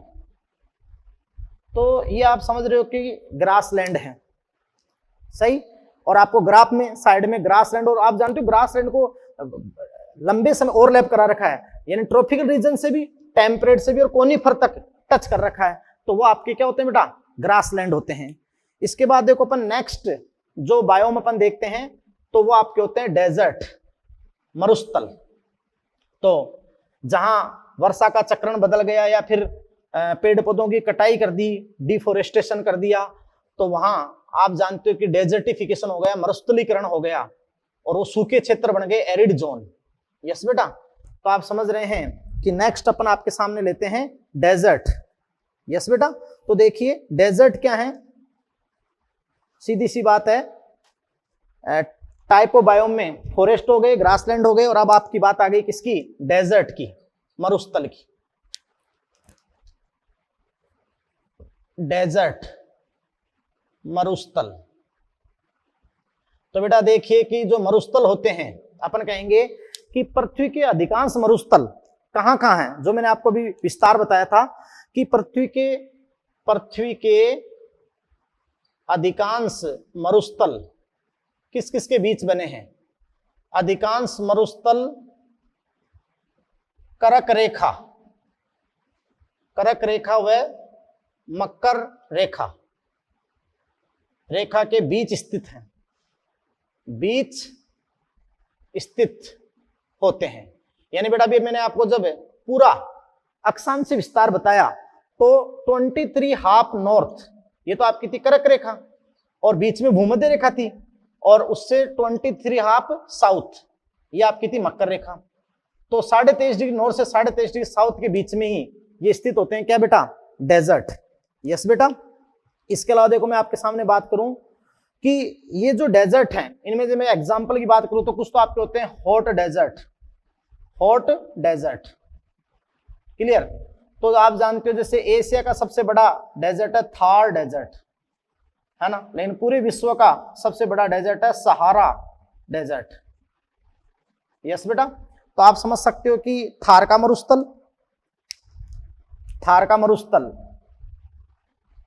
थार का मरुस्थल एशिया का सबसे बड़ा है और ये अपन बात रहे कि पूरे विश्व का सबसे बड़ा सहारा मरुस्थल। यस बेटा। ये तो आपके गर्म मरुस्थल है बेटा, गर्म हॉट डेजर्ट है। यस। और अपन बात रहे कुछ कोल्ड डेजर्ट भी होते हैं जो ऊपरी क्षेत्रों में होते हैं, कोल्ड डेजर्ट। तो ये आपके होते हैं जैसे गोबी है, तिब्बत है, ये आपके कोल्ड डेजर्ट होते हैं। यस बेटा। और मैं आपको बता दूं बेटा कि ये जो डेजर्ट होते हैं इनके अंदर अपन बात रहे कि वर्ष भर गर्मी रहती है, बरसात तो बहुत छोटी सी, और विंटर सीजन में हाँ सर्दी भी अच्छी पड़ती है। तो देखो बेटा यहाँ स्नोफॉल तो होगा नहीं, वार्षिक वर्षा की जो एवरेज रेनफॉल है, एवरेज रेनफॉल, तो वो केवल और केवल 25 सेंटीमीटर से भी कम, वहां बता रखा आपको 25 सेंटीमीटर से भी कम। जैसे अपने पूर्वी राजस्थान जो जैसलमेर बाड़मेर वाला आप क्षेत्र देखते हैं ना, तो ये आपकी बात होती है डेजर्ट की। यस बेटा।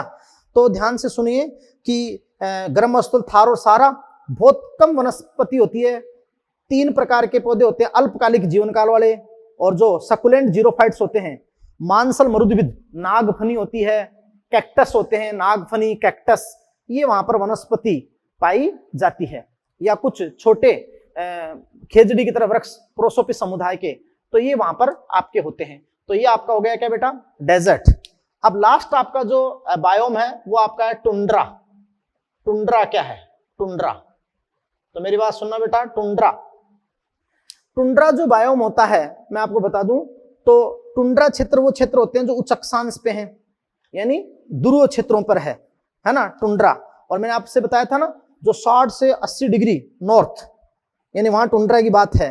तो देखो इन टुंड्रा क्षेत्रों में इनमें वर्षण मतलब प्रेसिपिटेशन, वर्षण में दोनों आते हैं ना, वर्षा और स्नोफॉल, तो इनमें वर्षण का एकमात्र स्रोत बेटा, कि इनमें वर्षण का एकमात्र स्रोत क्या है, स्नोफॉल है। क्या बताओ, स्नोफॉल, यानी इनके अंदर केवल स्नोफॉल ही होता है, और लगातार स्नोफॉल होता है तो बर्फ की तह जम जाती है, मिट्टी सामान्य नहीं होती है ना। तो इनमें वर्षण का एकमात्र स्रोत स्नोफॉल है। और यहाँ की जो मैं आपको बता दूं, यहाँ की मृदा क्या कहलाती है, परमाफ्रोस्ट। यहाँ की मृदा क्या कहलाती है बेटा, यहाँ की मृदा जो बर्फ की मोटी परत होती है, परमाफ्रोस्ट कहलाती है ना बेटा। और ये 60 डिग्री नॉर्थ से ऊपर है तो उसे टिम्बरलाइन, यानी वनस्पतिहीन क्षेत्र है। वनस्पतिहीन क्षेत्र, कोई वनस्पति नहीं होती है, वनस्पतिहीन क्षेत्र, वृक्ष तो कभी नहीं। कुछ मात्रा में लाइकेन मॉस हो सकती है, लाइकेन और मॉस हो सकती है। अब देखो वो लाइन वहां पर वापस काम में आएगी कि टुंड्रा 2 प्रकार के होते हैं, टुंड्रा 2 प्रकार के होते हैं बेटा, टुंड्रा बायोम 2 प्रकार के होते हैं। एक आपका होता है उत्तरी ध्रुव पर जो है आर्कटिक टुंड्रा, ये भूमध्य रेखा से ध्रुवों पर जाओगे तो उत्तरी ध्रुव पर है ना, ध्रुवों पर स्थित, उत्तरी ध्रुवों पर स्थित, ये तो आपका हो गया क्या, आर्कटिक टुंड्रा। एक मैंने कहा था कि समतल मैदान से ऊंचे पहाड़ों के शीर्ष पे आप जाओगे, ऊंचे पहाड़ों शीर्ष पर, तो लो एल्टीट्यूड से हाई एल्टीट्यूड ऊंचाई पर बताया था मैंने, तो वो आपका होता है एल्पाइन टुंड्रा। तो मैंने कहा था ना सेम वनस्पति मिलेगी, एल्पाइन टुंड्रा, एल्पाइन टुंड्रा। तो ये एल्पाइन टुंड्रा जो होता है ऊंचे पहाड़ों के शीर्ष पर स्थित होता है बेटा, ऊंचे पहाड़ों के शीर्ष पर। तो आपको वहां एनसीईआरटी में देखो ग्राफ में, अब ये समझाने की बातें होती है, ऊंचे पहाड़ों के शीर्ष पर स्थित, बेटा ढंग की बात समझाते हैं तो थोड़ा जोर आता है। आप तो मैं गारंटी चैलेंज देता हूं, जितने भी बाहरी छोरे पढ़ रहे हैं उनसे, आपके एनसीईआरटी के ग्राफ में वहां नीचे लिख रखा है आर्कटिक और एल्पाइन टुंड्रा। आप मतलब पूछ लेना कि क्या है आर्कटिक और एल्पाइन, क्या होता है। तो टुंड्रा, आप भूमध्य रेखा से ध्रुव पर जाओगे तो भी टुंड्रा मिलेगा, और समतल मैदान से ऊंचे पहाड़ के शीर्ष में जाओगे तो भी टुंड्रा मिलेगा। तो ध्रुव वाला आर्कटिक टुंड्रा है और वो क्या है, एल्पाइन टुंड्रा। ये पूछ लेना, चैलेंज है मेरा।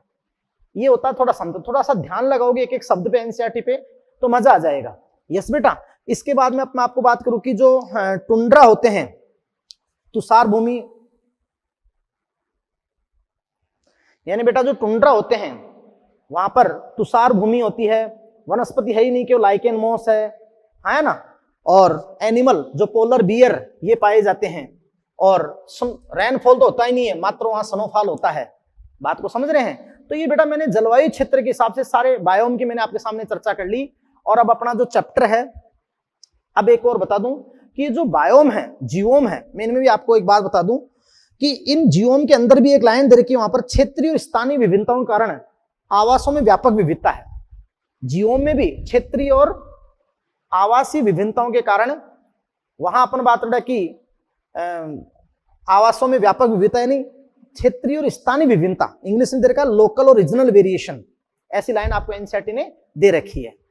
अब बेटा अपना चैप्टर यहाँ जो इंट्रोडक्शन, जो सारी बातें बायोम फायोम कंप्लीट हो गए।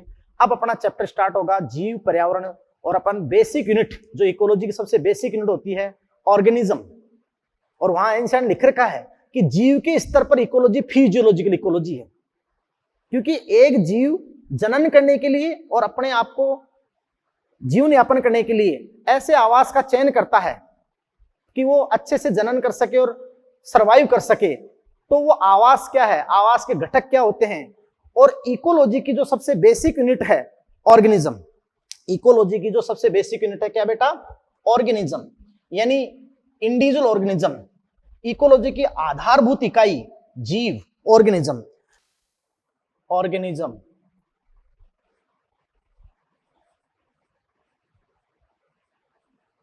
ऑर्गेनिज्म जीव, या बेटा अपन कह सकते हैं इसको इंडिविजुअल, इंडिविजुअल, इंडिविजुअल वेस्टी, वेस्टी इंडिविजुअल। यस बेटा। तो देखिए अब अपना टॉपिक यहां से स्टार्ट होता है, ऑर्गेनिज्म, जीव या इंडिविजुअल अपन कहें वेस्टी। आपको बेटा मैंने शुरुआती अवस्था में ही, शुरू में ही आपको मैंने जब इकोलॉजिकल हायरार्की, जब पारिस्थितिक पदानुक्रम का अध्ययन करवाया, तो अपन ने जो संगठन के स्तर पढ़े पारिस्थितिकी में, तो उसमें सबसे बेसिक यूनिट आपको बताई थी, सबसे छोटी यूनिट आपको बताई थी जीव, इंडिविजुअल वेस्टी जो बताई थी मैंने। यस बेटा। तो उसी लाइन को अपन वापस लिखें जो बहुत इंपॉर्टेंट है। तो आप समझ रहे हैं कि basic unit of ecology, basic unit of ecology है ना, बेसिक यूनिट ऑफ इकोलॉजी, यानी अपन कहें कि पारिस्थितिकी की मूलभूत इकाई, पारिस्थितिकी मूलभूत इकाई, मूलभूत इकाई। यस बेटा। तो देखिए कि ये जो अपनी इकोलॉजी है, पारिस्थितिकी है, इसकी सबसे मूलभूत, सबसे छोटी, सबसे फंडामेंटल जो इकाई है वो है ऑर्गेनिज्म, जीव, इंडिविजुअल। यस बेटा। और अपन कहें बेटा कि जैविक स्तर पर अगर अपन एक इंडिविजुअल, एक सजीव के रेफरेंस में, एक जीव के रेफरेंस में उसके ऊपर जो पर्यावरण के जो प्रभाव होते हैं, बहुत पर्यावरणीय कारकों के जो प्रभाव होते हैं, उसके रेफरेंस में अगर अपन इकोलॉजिकल अध्ययन करें तो वो अपन कहते हैं फिजियोलॉजिकल इकोलॉजी। यानी अपन कहें कि बेटा जैविक स्तर पर, ध्यान से सुनना, जैविक स्तर पर इकोलॉजी, जैविक स्तर पर इकोलॉजी, जैविक स्तर पर इकोलॉजी मूल रूप से फिजियोलॉजिकल,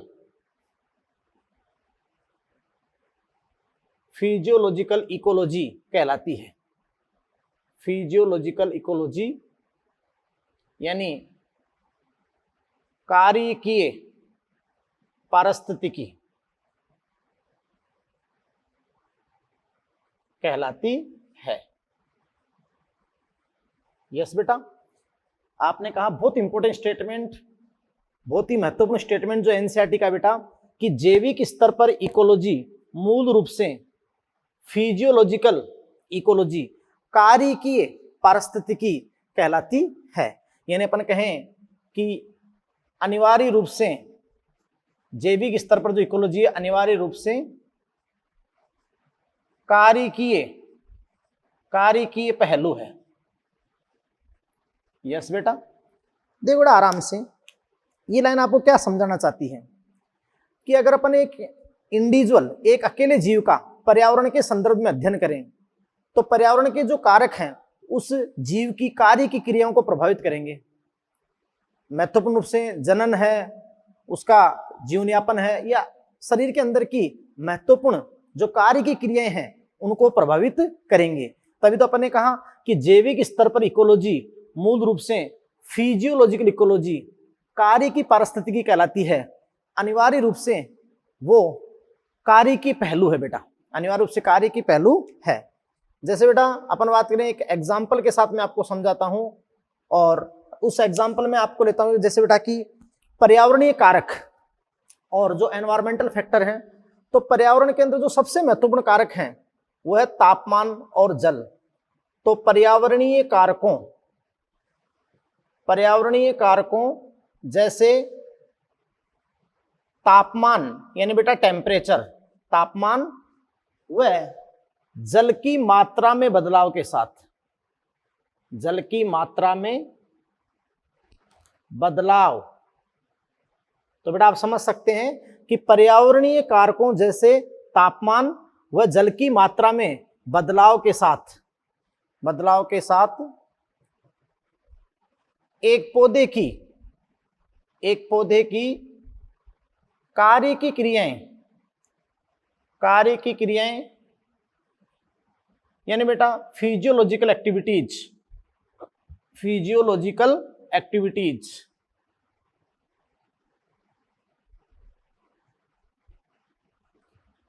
एक पौधे की कार्य की क्रियाएं प्रभावित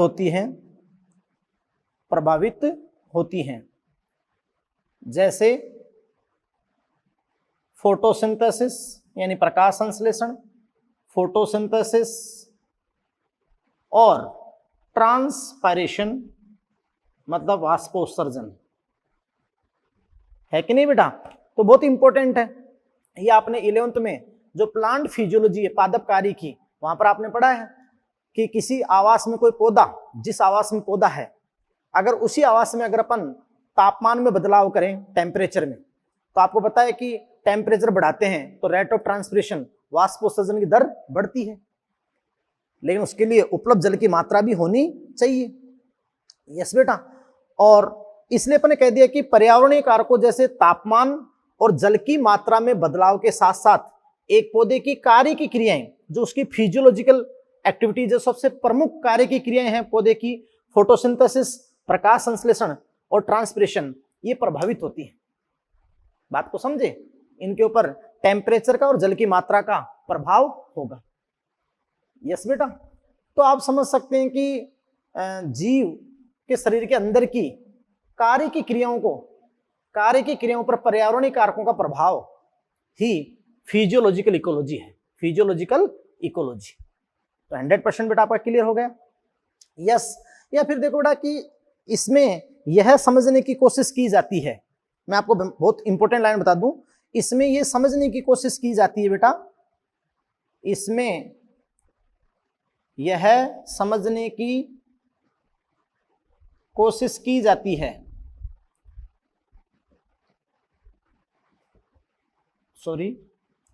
इसमें यह समझने की कोशिश की जाती है बेटा कि भाई कैसे कोई भी एक सजीव है, वो अपन बात बेटा कि कैसे कोई भी एक सजीव अपनी उत्तरजीविता और अपने जनन के संदर्भ में अपने चारों ओर के पर्यावरण के प्रति अनुकूलित हो जाते हैं, है ना बेटा। इसमें यह समझने की कोशिश की जाती है कि कैसे एक सजीव अपनी उत्तरजीविता तथा जनन के लिए पर्यावरण के प्रति अनुकूलित हो जाते हैं, पर्यावरण के प्रति अनुकूलित हो जाते हैं, है ना बेटा। यानी कोई भी जीव जिस आवास में रहता है तो वहां वो अच्छे से आराम से अपना जीवन यापन कर सके, उत्तरजीविता कर सके और जनन जैसी महत्वपूर्ण कार्य कर सके, तो उनके लिए वो पर्यावरण के प्रति कैसे अनुकूलित हो जाते हैं। यानी उत्तरजीविता और जनन के संदर्भ में अपने चारों ओर के पर्यावरण के प्रति वो कैसे अनुकूलित हो जाते हैं, ये बात आप जानते हो कि इसी के द्वारा समझाई जाती है। यस बेटा। अब देखिए, तो मैंने आपको, अगर अपन जैविक स्तर पर इकोलॉजी पढ़ें तो फिजियोलॉजिकल इकोलॉजी, यस बेटा, क्लियर है यहां तक, और बहुत इंपॉर्टेंट है और एनसीईआरटी लाइन में बहुत ज्यादा इंपॉर्टेंट है। अब देखिए बेटा जी, अपन यहां बात करते हैं हैबिटेट की, कि आवास क्या होता है। हैबिटेट, हैबिटेट क्या होता है, आवास। यस बेटा। तो आवास जो होता है, हैबिटेट होता है, इसके बारे में अपन पढ़ते हैं। बेटा आवास वह विशिष्ट स्थान है जहां सामान्यतः कोई जीव जीवन यापन करता है, वो रहता है ना बेटा। तो अपन कहते हैं कि आवास वह विशिष्ट स्थान है, आवास वह विशिष्ट स्थान है जहां कोई भी सजीव सामान्यतः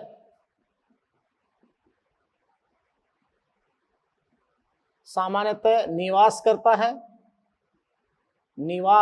करता है या जीवन यापन करता है। यस बेटा। यानी it refers a specific place where a species normally live, आराम से सामान्यतः रहती है, कंफर्टेबल यानी आरामदायक स्थिति के अंदर। तो बेटा वो क्या है, हैबिटेट, आवास है, जीवन यापन करता है। और अपन कहते हैं बेटा कि एक ही आवास में कई पादप व जंतु जातियां, एक ही आवास में कई पादप और जंतु जातियां उपस्थित हो सकती हैं, है ना बेटा, उपस्थित हो सकती है। क्लियर बेटा। अपन कहें कि मैनी प्लांट और एनिमल स्पीसीज,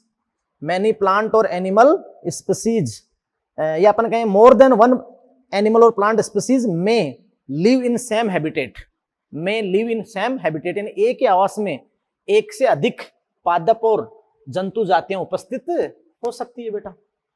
बात को समझे नहीं समझे? क्योंकि बेटा देखो आवास क्या है, आवास मतलब जो आवास वह स्थान है जो संपूर्ण जैविक समुदाय द्वारा अध्यासित रहता है ना बेटा। आवास वह स्थान है जो संपूर्ण जैविक समुदाय द्वारा अधिग्रहित रहता है ना, या अध्यासित रहता है ना बेटा। जैसे अपन एक छोटे से वन की बात करें, एक वन है, फॉरेस्ट वन है, तो वहां कुछ पादप जातियां भी हो सकती है, कुछ जंतु जातियां भी हो सकती है। यानी एक तरह से आपने कहा था ना कि भिन्न भिन्न जातियों का एक समूह होता है, तो आप समझ सकते हैं कि वो जैविक समुदाय को अधिग्रहित या अध्यासित करता है। बात को समझे? एक बायोटिक कम्युनिटी को ही वो प्रदर्शित करता है। सही बेटा। अब देखो कि उसके अंदर माइक्रो हैबिट भी होता है, सूक्ष्म आवास भी। एक तो ओवरऑल बड़ी रेंज होती है आवास की, फिर एक माइक्रो हैबिटेट मतलब एक विशिष्ट जलवायु जहां जीव रहता है। जैसे मान लो कि किसी जंगल के अंदर कुछ चूहे है, सांप है, लेकिन बिलों के अंदर रह रहे हो, तो माइक्रो हैबिटेट उसका क्या है, बिल है, क्योंकि वो उसकी जो औसत जलवायु से थोड़ा और भिन्न होगा, एक विशिष्ट प्लेस होगा। बात को समझे? तो ये आपका हो गया बेटा क्या, हैबिटेट। क्या हो गया बताओ, हैबिटेट, आवास हो गया।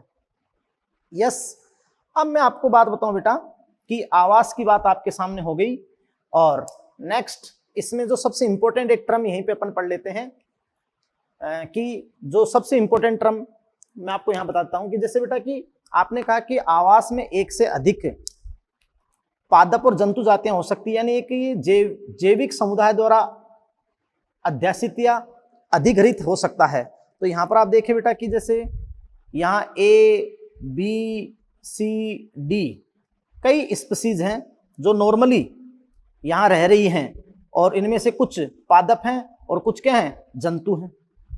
बात को समझे? तो वो आप समझ रहे हैं कि एक समुदाय की तरह ही हो गया। बात को आप समझ रहे हैं बेटा? तो ये आपका क्या हो गया, हैबिटेट। क्लियर? अब नेक्स्ट देखो बेटा, इसके अंदर अपन एक सबसे इंपॉर्टेंट बात अपन देखते हैं, इकोलॉजिकल निक्के। इकोलॉजिकल निक्के क्या होता है? यानी बेटा पारिस्थितिक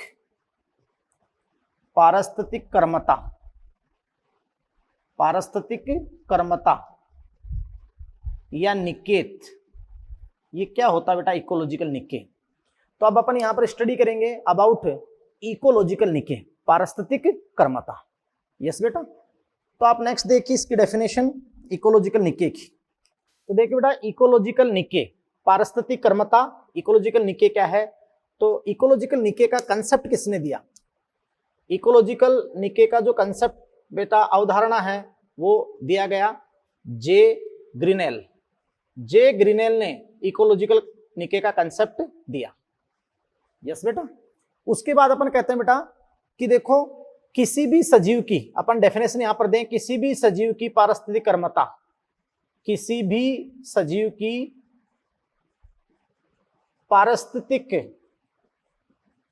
कर्मता, यानी जो इकोलॉजिकल निक्के है, इकोलॉजिकल निक्के उन दशाओं यानी कंडीशन, उन दशाओं की सीमा को निरूपित करता है जिन्हें यह सहन कर सकता है, जिन्हें ये सहन कर सकता है, तथा संसाधन जिनका यह उपयोग कर सकता है।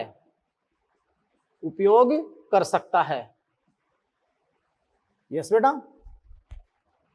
तथा पारितंत्र में इसकी क्रियात्मक भूमिका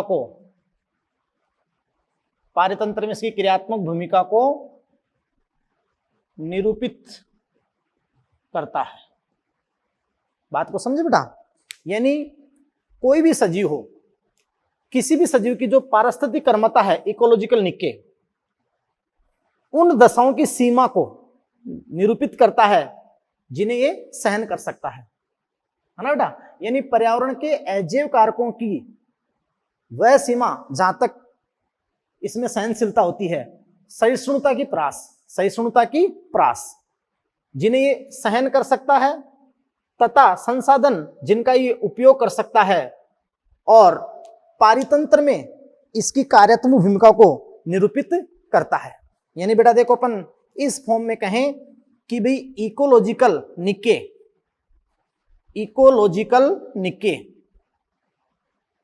तो इकोलॉजिकल निक्के की बात करूं मैं, पारिस्थितिक कर्मता की बात करूं मैं,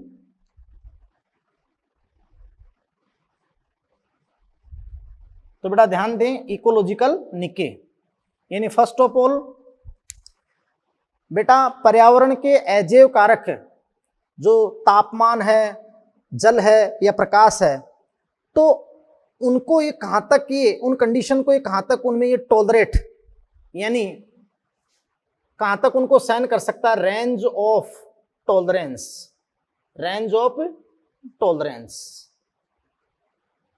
सहिष्णुता की प्रास।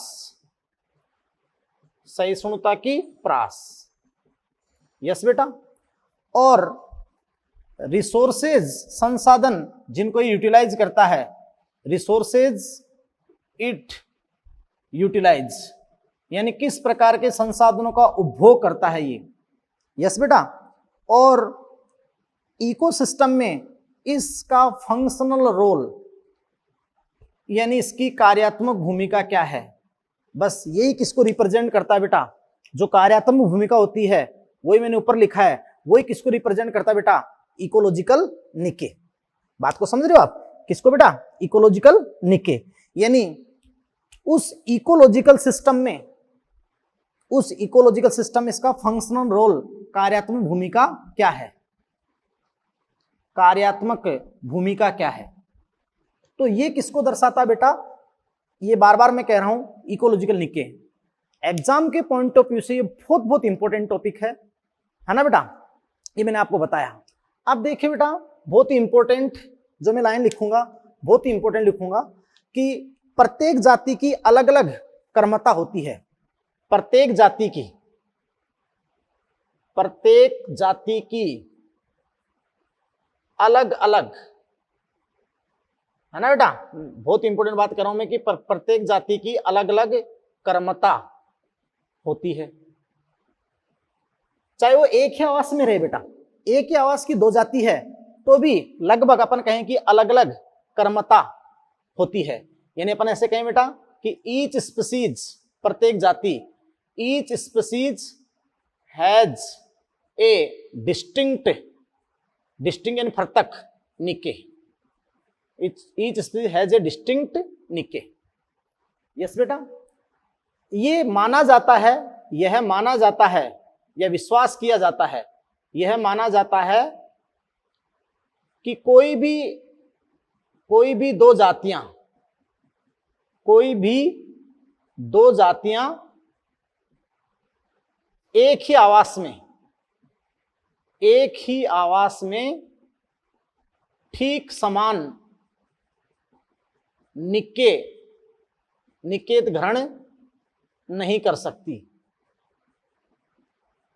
हैं, है ना बेटा।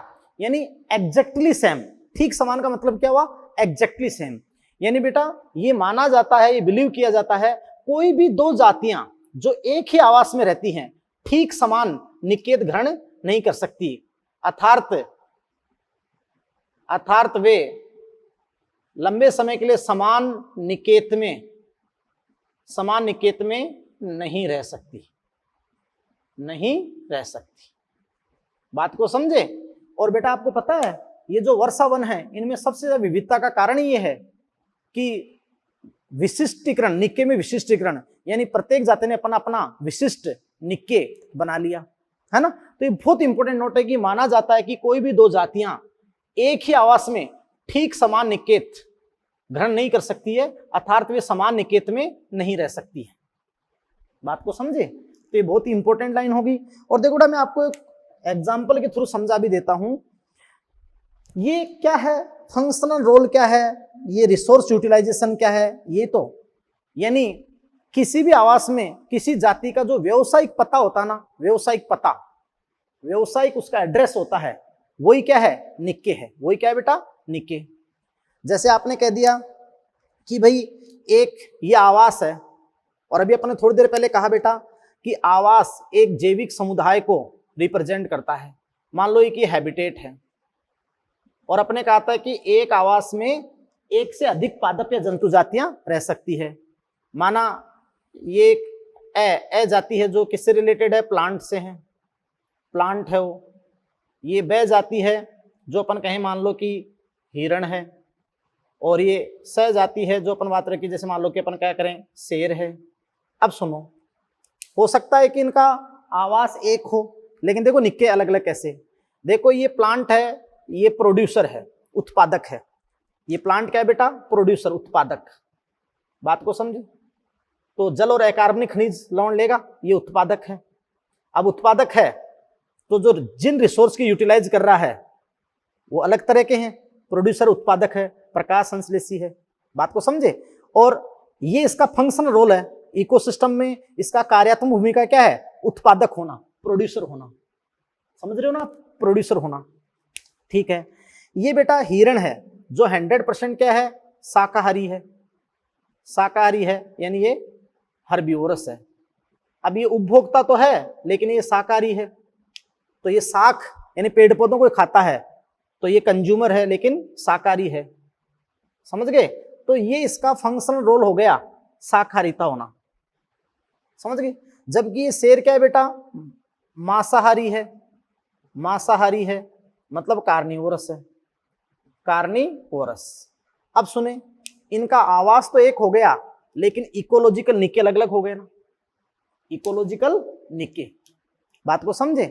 तो क्योंकि इन सबका फंक्शनल रोल, कार्यात्मक भूमिका, प्रोड्यूसर है, कंज्यूमर है लेकिन शाकाहारी है, मांसाहारी है ना, तो ये इनका फंक्शनल रोल, कार्यात्मक भूमिका अलग अलग होगी।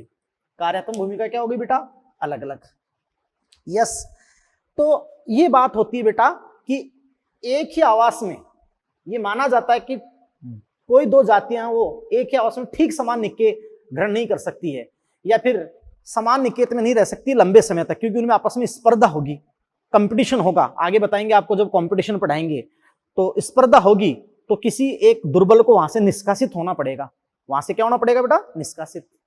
एक एग्जाम्पल मैं आपको और यहां दर्शा देता हूं, देखना, मैं आपको एक एग्जाम्पल और दर्शा देता हूं, उससे और आपका कंसेप्ट क्लियर होगा, है ना बेटा? ध्यान से सुनना। जैसे आपके सामने एक ट्री है, पेड़ है, ध्यान से सुनना, एक विशालकाय वृक्ष है ना, विशालकाय वृक्ष।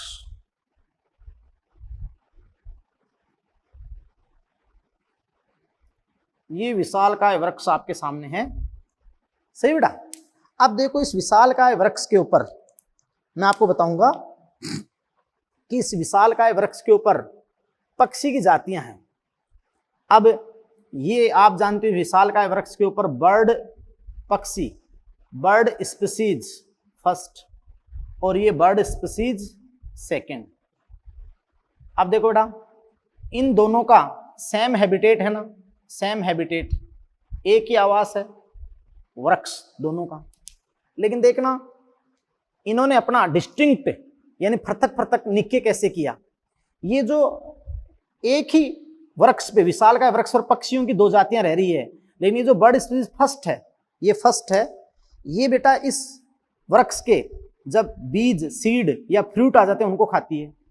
अब ये सीड या फ्रूट को खाएगी तो आप जानती है क्या होगी, हर्बीवोरस, मतलब शाकाहारी, शाकाहारी होगी ना। ये इसका फंक्शनल रोल हो गया, कार्यात्मक भूमिका होगी कि नहीं होगी, क्योंकि ये जिस प्रकार के संसाधनों को उपभोग कर रही है, सीड और फ्रूट, एक ही पेड़ पर रहा पक्षी, लेकिन वो बल मतलब बीज और फल खा रहा है। लेकिन देखो दूसरी बर्ड स्पीसीज, दूसरी बर्ड स्पीसीज जो क्या खा रही है, इस पौधे के ऊपर जो इंसेक्ट है ना, कीट, कीट को खा रही है, कीट को।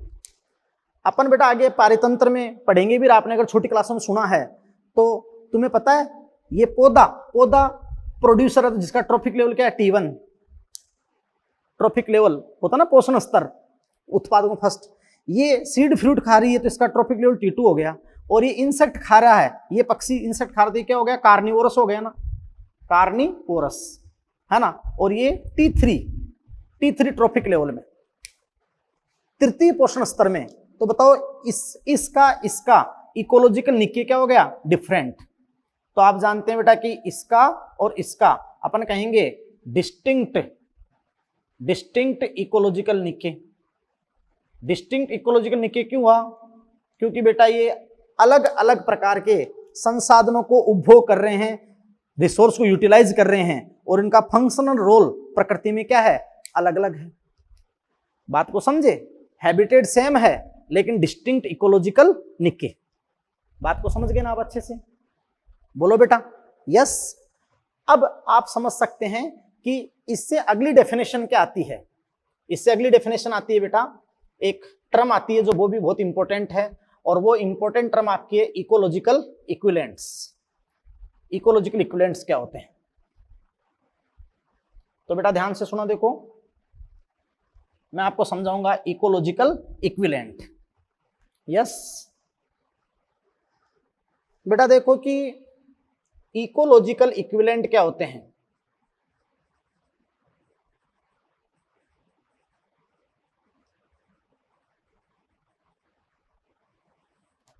इकोलॉजिकल इक्विवेलेंट क्या होते हैं बेटा, तो मैं आपको बताऊं बेटा, इनको अपन कहते हैं हिंदी के अंदर पारिस्थितिक तुल्यांक, इकोलॉजिकल इक्विवेलेंट। आपने कहा कि एक ही आवास में ठीक समान निकेत ग्रहण नहीं कर सकती है दो जातियां। तो अपन ऐसे कहें कि अपन कहें बेटा, यहां अपन एक लाइन कहें कि भाई भिन्न भिन्न भौगोलिक क्षेत्र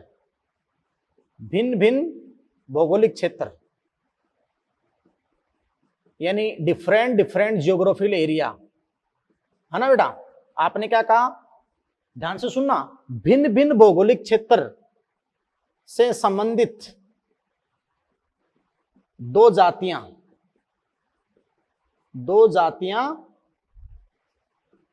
एक समान निकेत ग्रहण कर सकती है। तो ये तो बेटा सही बात है कि अलग अलग भौगोलिक क्षेत्रों में, डिफरेंट जियोग्राफिकल एरिया में दो जातियों का समान निकेत हो सकता है, वो एक समान निकेत ग्रहण कर सकती है, लेकिन उनका भौगोलिक क्षेत्र क्या होना चाहिए, अलग अलग। यानी जीव जो विभिन्न भौगोलिक क्षेत्र संबंधित होते हैं वो समान निकेत ग्रहण कर सकते हैं, और इन्हें आप क्या कहोगे, इन्हें इकोलॉजिकल इक्विवेलेंट्स कहते हैं। इकोलॉजिकल इक्विवेलेंट्स आप कहते हैं, है ना बेटा। अगर अपन एग्जाम्पल की बात करें तो देखो, मैं आपके सामने बात कर रहा हूं कि आर्कटिक क्षेत्र है, नॉर्थ पोल, आर्कटिक फॉक्स, वहां जो लोमड़ी रहती है, आर्कटिक फॉक्स तथा अफ्रीकन जैकाल। अब दिमाग लगाओ कि इनका भौगोलिक क्षेत्र अलग अलग हो गया, ये पोल्स पे है, ध्रुव क्षेत्रों पे, पोल्स पे आर्कटिक फॉक्स, और ये अफ्रीकन जैकाल, ये दोनों का समान निकेत होता है, दोनों का समान निकेत होता है। समझ गए बेटा। अब ये तो वो बात हो गई, जैसे कि मैं आपको समझाऊं कि मान लो कि यहाँ एक वन है, यहाँ एक फॉरेस्ट है, ठीक है, या अपन कहें अपने इंडिया का एक फॉरेस्ट है, ट्रॉपिकल रेन फॉरेस्ट, उष्णकटिबंधीय वर्षा वन है इंडिया का।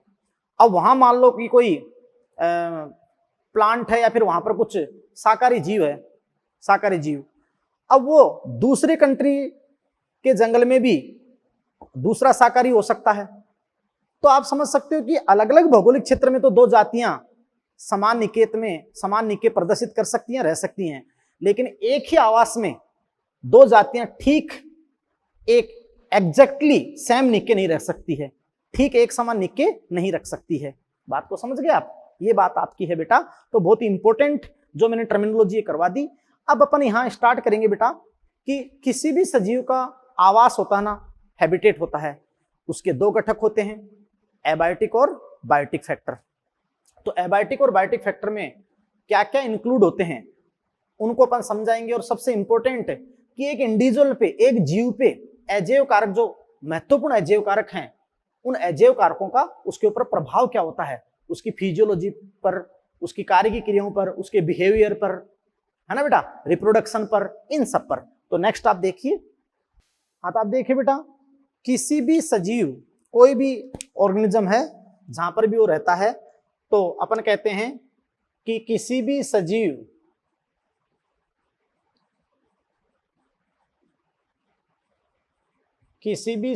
के आवास इन हैबिटेट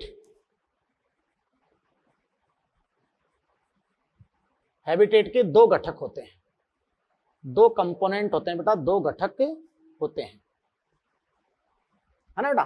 चाहे कोई भी सजीव हो, चाहे वो पादप हो, चाहे जंतु हो, वो जहां भी सर्वाइव करता है, जहां भी वो जीवन यापन करता है या रिप्रोडक्शन जैसी महत्वपूर्ण प्रक्रियाएं करता है, वो उसका आवास है, हैबिटेट है। तो किसी भी सजीव के आवास के अब देखो दो घटक होते हैं, है ना बेटा, दो घटक होते हैं। यानी अपन कहें बेटा कि हैबिटेट आवास। तो देखिए इसके अंदर दो कंपोनेंट मैं आपको बताता हूं, दो कंपोनेंट होते हैं। सबसे फर्स्ट आपके होते हैं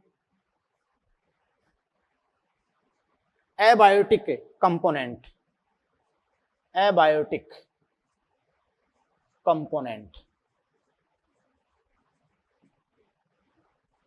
अजैव घटक, अजैव घटक। जैसे अपन कहते हैं ना बेटा कि इस पृथ्वी के ऊपर दो ही चीजें आपकी, नॉन लिविंग और लिविंग, तो वैसे ये नॉन लिविंग यानी एबायोटिक कंपोनेंट, अजैव घटक। और दूसरे आप समझ सकते हो कि यहां पर लें बायोटिक कंपोनेंट, बायोटिक कंपोनेंट यानी जीवीय घटक या अपन कहें बेटा जैव घटक। अब सुने, एबायोटिक जो कंपोनेंट होते हैं मैं आपको बताता हूं, मतलब अजैव, अजैव पर्यावरण, अजैव पर्यावरण में मैं आपको बता दूं बेटा कारकों की तीन श्रेणी सम्मिलित है ना। अजैव पर्यावरण में कारकों की तीन श्रेणी सम्मिलित है। देखिए बेटा कि यहां इकोलॉजी में या जो अपन बात बेटा कि पूरे एबायोटिक फैक्टर को क्लियर करने के लिए अजैव पर्यावरण में कारकों की कितनी श्रेणी बताई गई है? तीन, तीन श्रेणी आपकी है। देखो बेटा यहां फर्स्ट जो कैटेगरी है वो आपके हैं climatic factor, climatic factor, climatic factor या अपन कहें जलवायु कारक। यस बेटा। तो देखो मैं आपको पहले ही, अब देखो लेक्चर आपके बिल्कुल पहले और दूसरे लेक्चर से जुड़ेंगे, इसलिए बेटा आराम से सहमता रखा करें। कोई भी चीज को समझने से पहले थोड़ा आगे बढ़ें और फिर पीछे से उसको रिवाइज करके उसको लिंक करें तो आपको मस्त समझ में आएगा। अगर आपको एनसीईआरटी क्लियर करना है, आपको अपनी एग्जाम में टॉप रैंक लेनी है तो क्लियर बेटा। तो पहले आपको होते हैं क्लाइमेटिक फैक्टर। पहले मैं आपको परिभाषा दे चुका कि जैसे वायुमंडलीय परिस्थिति होती है, उनके अंदर क्षणिक परिवर्तन, जैसे क्षणिक परिवर्तन होता है, अचानक बदलाव होता है, वो तो होता है मौसम। और अगर अपन उस वेदर का, मौसम का पूरे वर्ष भर का एक एवरेज मीन लें, एक माध्य या औसत लें, तो वो आपकी होती है जलवायु। और किसी भी क्षेत्र की वनस्पति को निर्धारित करने में जलवायु का महत्वपूर्ण योगदान है। अब देखो कि जलवायु कारक, तो अजैव पर्यावरण में कारकों की तीन श्रेणी सम्मिलित है, एनसीईआरटी कहती है। पहले आपके होते हैं क्लाइमेटिक फैक्टर, जलवायु कारक, और उसमें तीन महत्वपूर्ण जो जलवायु कारक यहाँ पे आते हैं जो बेटा बहुत ही ज्यादा महत्वपूर्ण है, और वो आपके हैं टेम्परेचर, तापमान, टेम्परेचर, दूसरा वाटर, वाटर, और तीसरा आपका क्या? लाइट, प्रकाश। तो टेम्परेचर, वाटर और लाइट। फिर जो अगली श्रेणी यहाँ पे होती है ना बेटा, वो अगली श्रेणी आपकी होती है बेटा इडेफिक फैक्टर, एडेफिक फैक्टर यानी बेटा अपन कहते हैं मर्दीय कारक, मर्दीय कारक, इडेफिक फैक्टर बेटा। तो ये सब तो आपके समझ में है, इडेफिक दे रखा है, और इंग्लिश और हिंदी एनसीईआरटी आप पढ़े इडेफिक फैक्टर, मर्दीय कारक। तो ये कारक क्या होते हैं? मृदा से संबंधित, मृदा से संबंधित कारक होते हैं, मृदा से संबंधित कारक, ये आपके होते हैं इडेफिक फैक्टर, मर्दीय कारक बेटा। यस। और थर्ड यहां पर जो तीसरा श्रेणी है, वो तीसरी श्रेणी अपन बात बेटा की आपकी है जो बहुत महत्वपूर्ण है, यानी 1, 2 और तीसरी श्रेणी। और तीसरी श्रेणी आपकी है टोपोग्राफी, टोपोग्राफी, स्थलाकृति, है ना, स्थलाकृति, टोपोग्राफी, है ना बेटा। टोपोग्राफी ये शब्द बहुत इंपॉर्टेंट है। कई बच्चे बहुत सारी इकोलॉजी पढ़ लेते हैं, इस शब्द का मतलब ही नहीं समझते। इंग्लिश एनसीईआरटी में आप देखना टोपोग्राफी, आपके जब अपन मृदा पढ़ेंगे तो वहां देखना स्थलाकृति। तो टोपोग्राफी क्या होती है?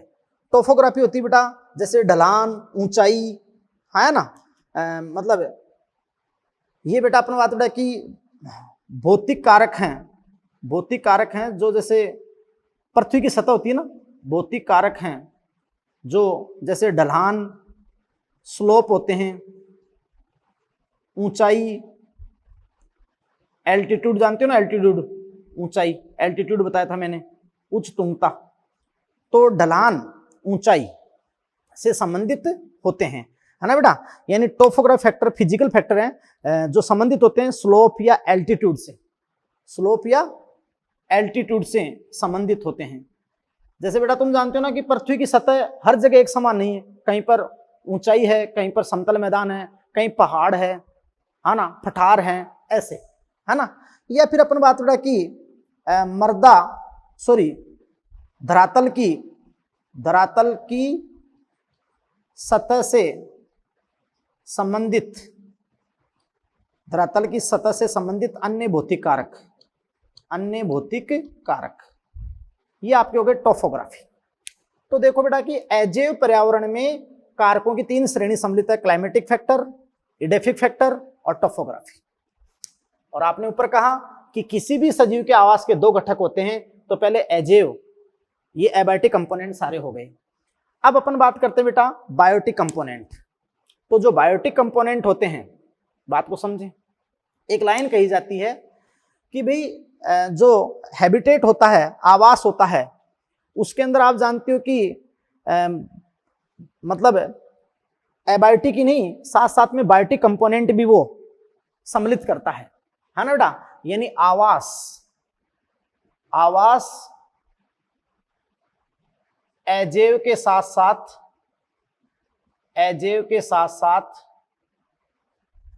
जीवीय घटक भी सम्मिलित करता है।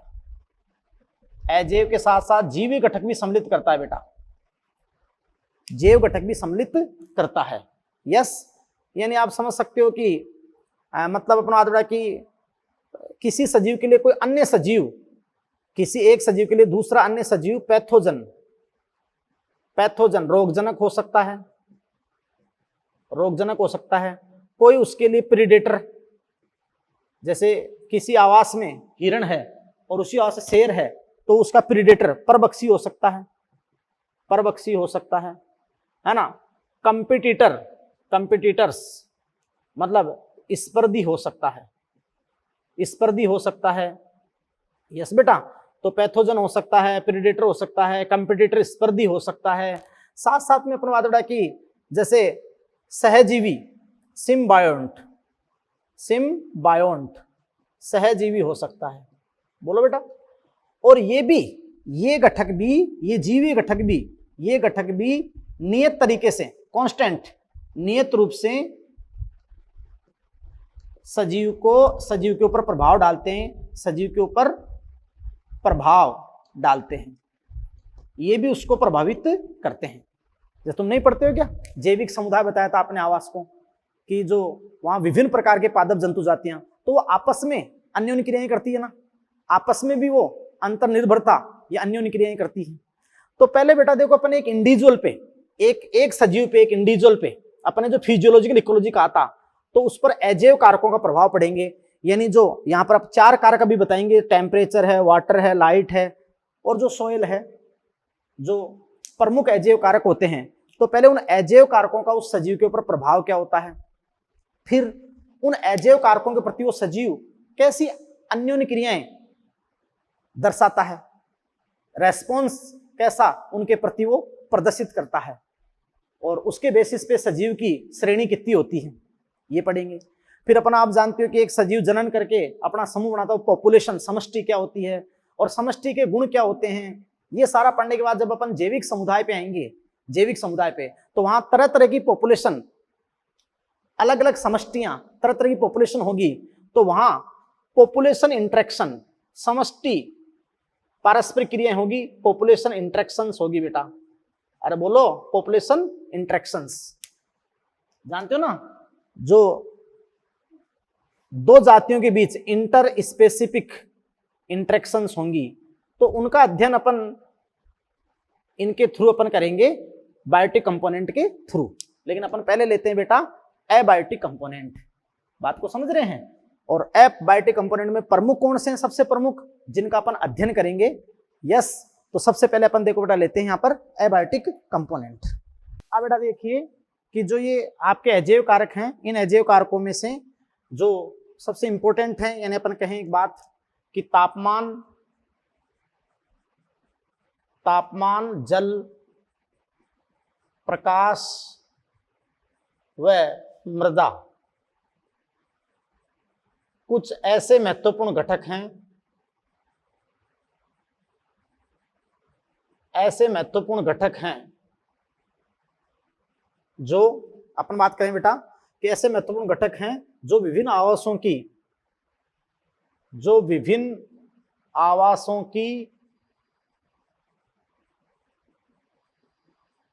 भौतिक तथा रासायनिक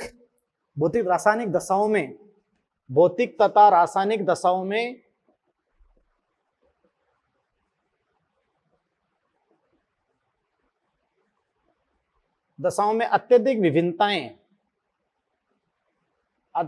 विभिन्नताएं उत्पन्न कर देते हैं बेटा, उत्पन्न कर देते हैं। यानी बेटा ये तापमान, जल, प्रकाश, मृदा कुछ ऐसे महत्वपूर्ण घटक हैं जो विभिन्न आवासों की भौतिक और रासायनिक दशाओं में अत्यधिक विभिन्नताएं उत्पन्न कर देते हैं, मच वेरिएशन। यस बेटा, ये की एबायोटिक, ये प्रमुख अजैव कारक हैं। ये बेटा आपको मैं कहूं कि इनको अपन कहते हैं की एबायोटिक फैक्टर। और आप समझ सकते हैं कि की एबायोटिक फैक्टर में जैसे फर्स्ट फैक्टर जो सबसे इंपॉर्टेंट अभी अपन बात करेंगे वो क्या है, टेम्परेचर, तापमान, टेम्परेचर। जो दूसरा आपका महत्वपूर्ण कारक है, जैसे अपन बात करें टेम्परेचर के बाद वो क्या है, वाटर, जल। और अपन कहें बेटा कि जो तीसरा महत्वपूर्ण कारक है लाइट, यस। और उसके बाद अपन बात करेंगे क्या, सॉइल, यस। ये तो ये इनको अपन कहते हैं की एबायोटिक फैक्टर, यस। हाँ, तो इस प्रकार बेटा देखो अपने की एबायोटिक फैक्टर देखे, और इन की एबायोटिक फैक्टर में जो सबसे इंपॉर्टेंट फैक्टर है वो है temperature, most relevant factor. Clear? तो इस लेक्चर में यहीं तक, और अब अपन नेक्स्ट लेक्चर में स्टार्ट करेंगे बेटा टेम्परेचर से अपन स्टार्ट करेंगे, जो सबसे इंपॉर्टेंट या मोस्ट रेलिवेंट एबायोटिक फैक्टर है, यस बेटा, क्लाइमेटिक फैक्टर में। तो इस लेक्चर में यहीं तक। Thank you very much.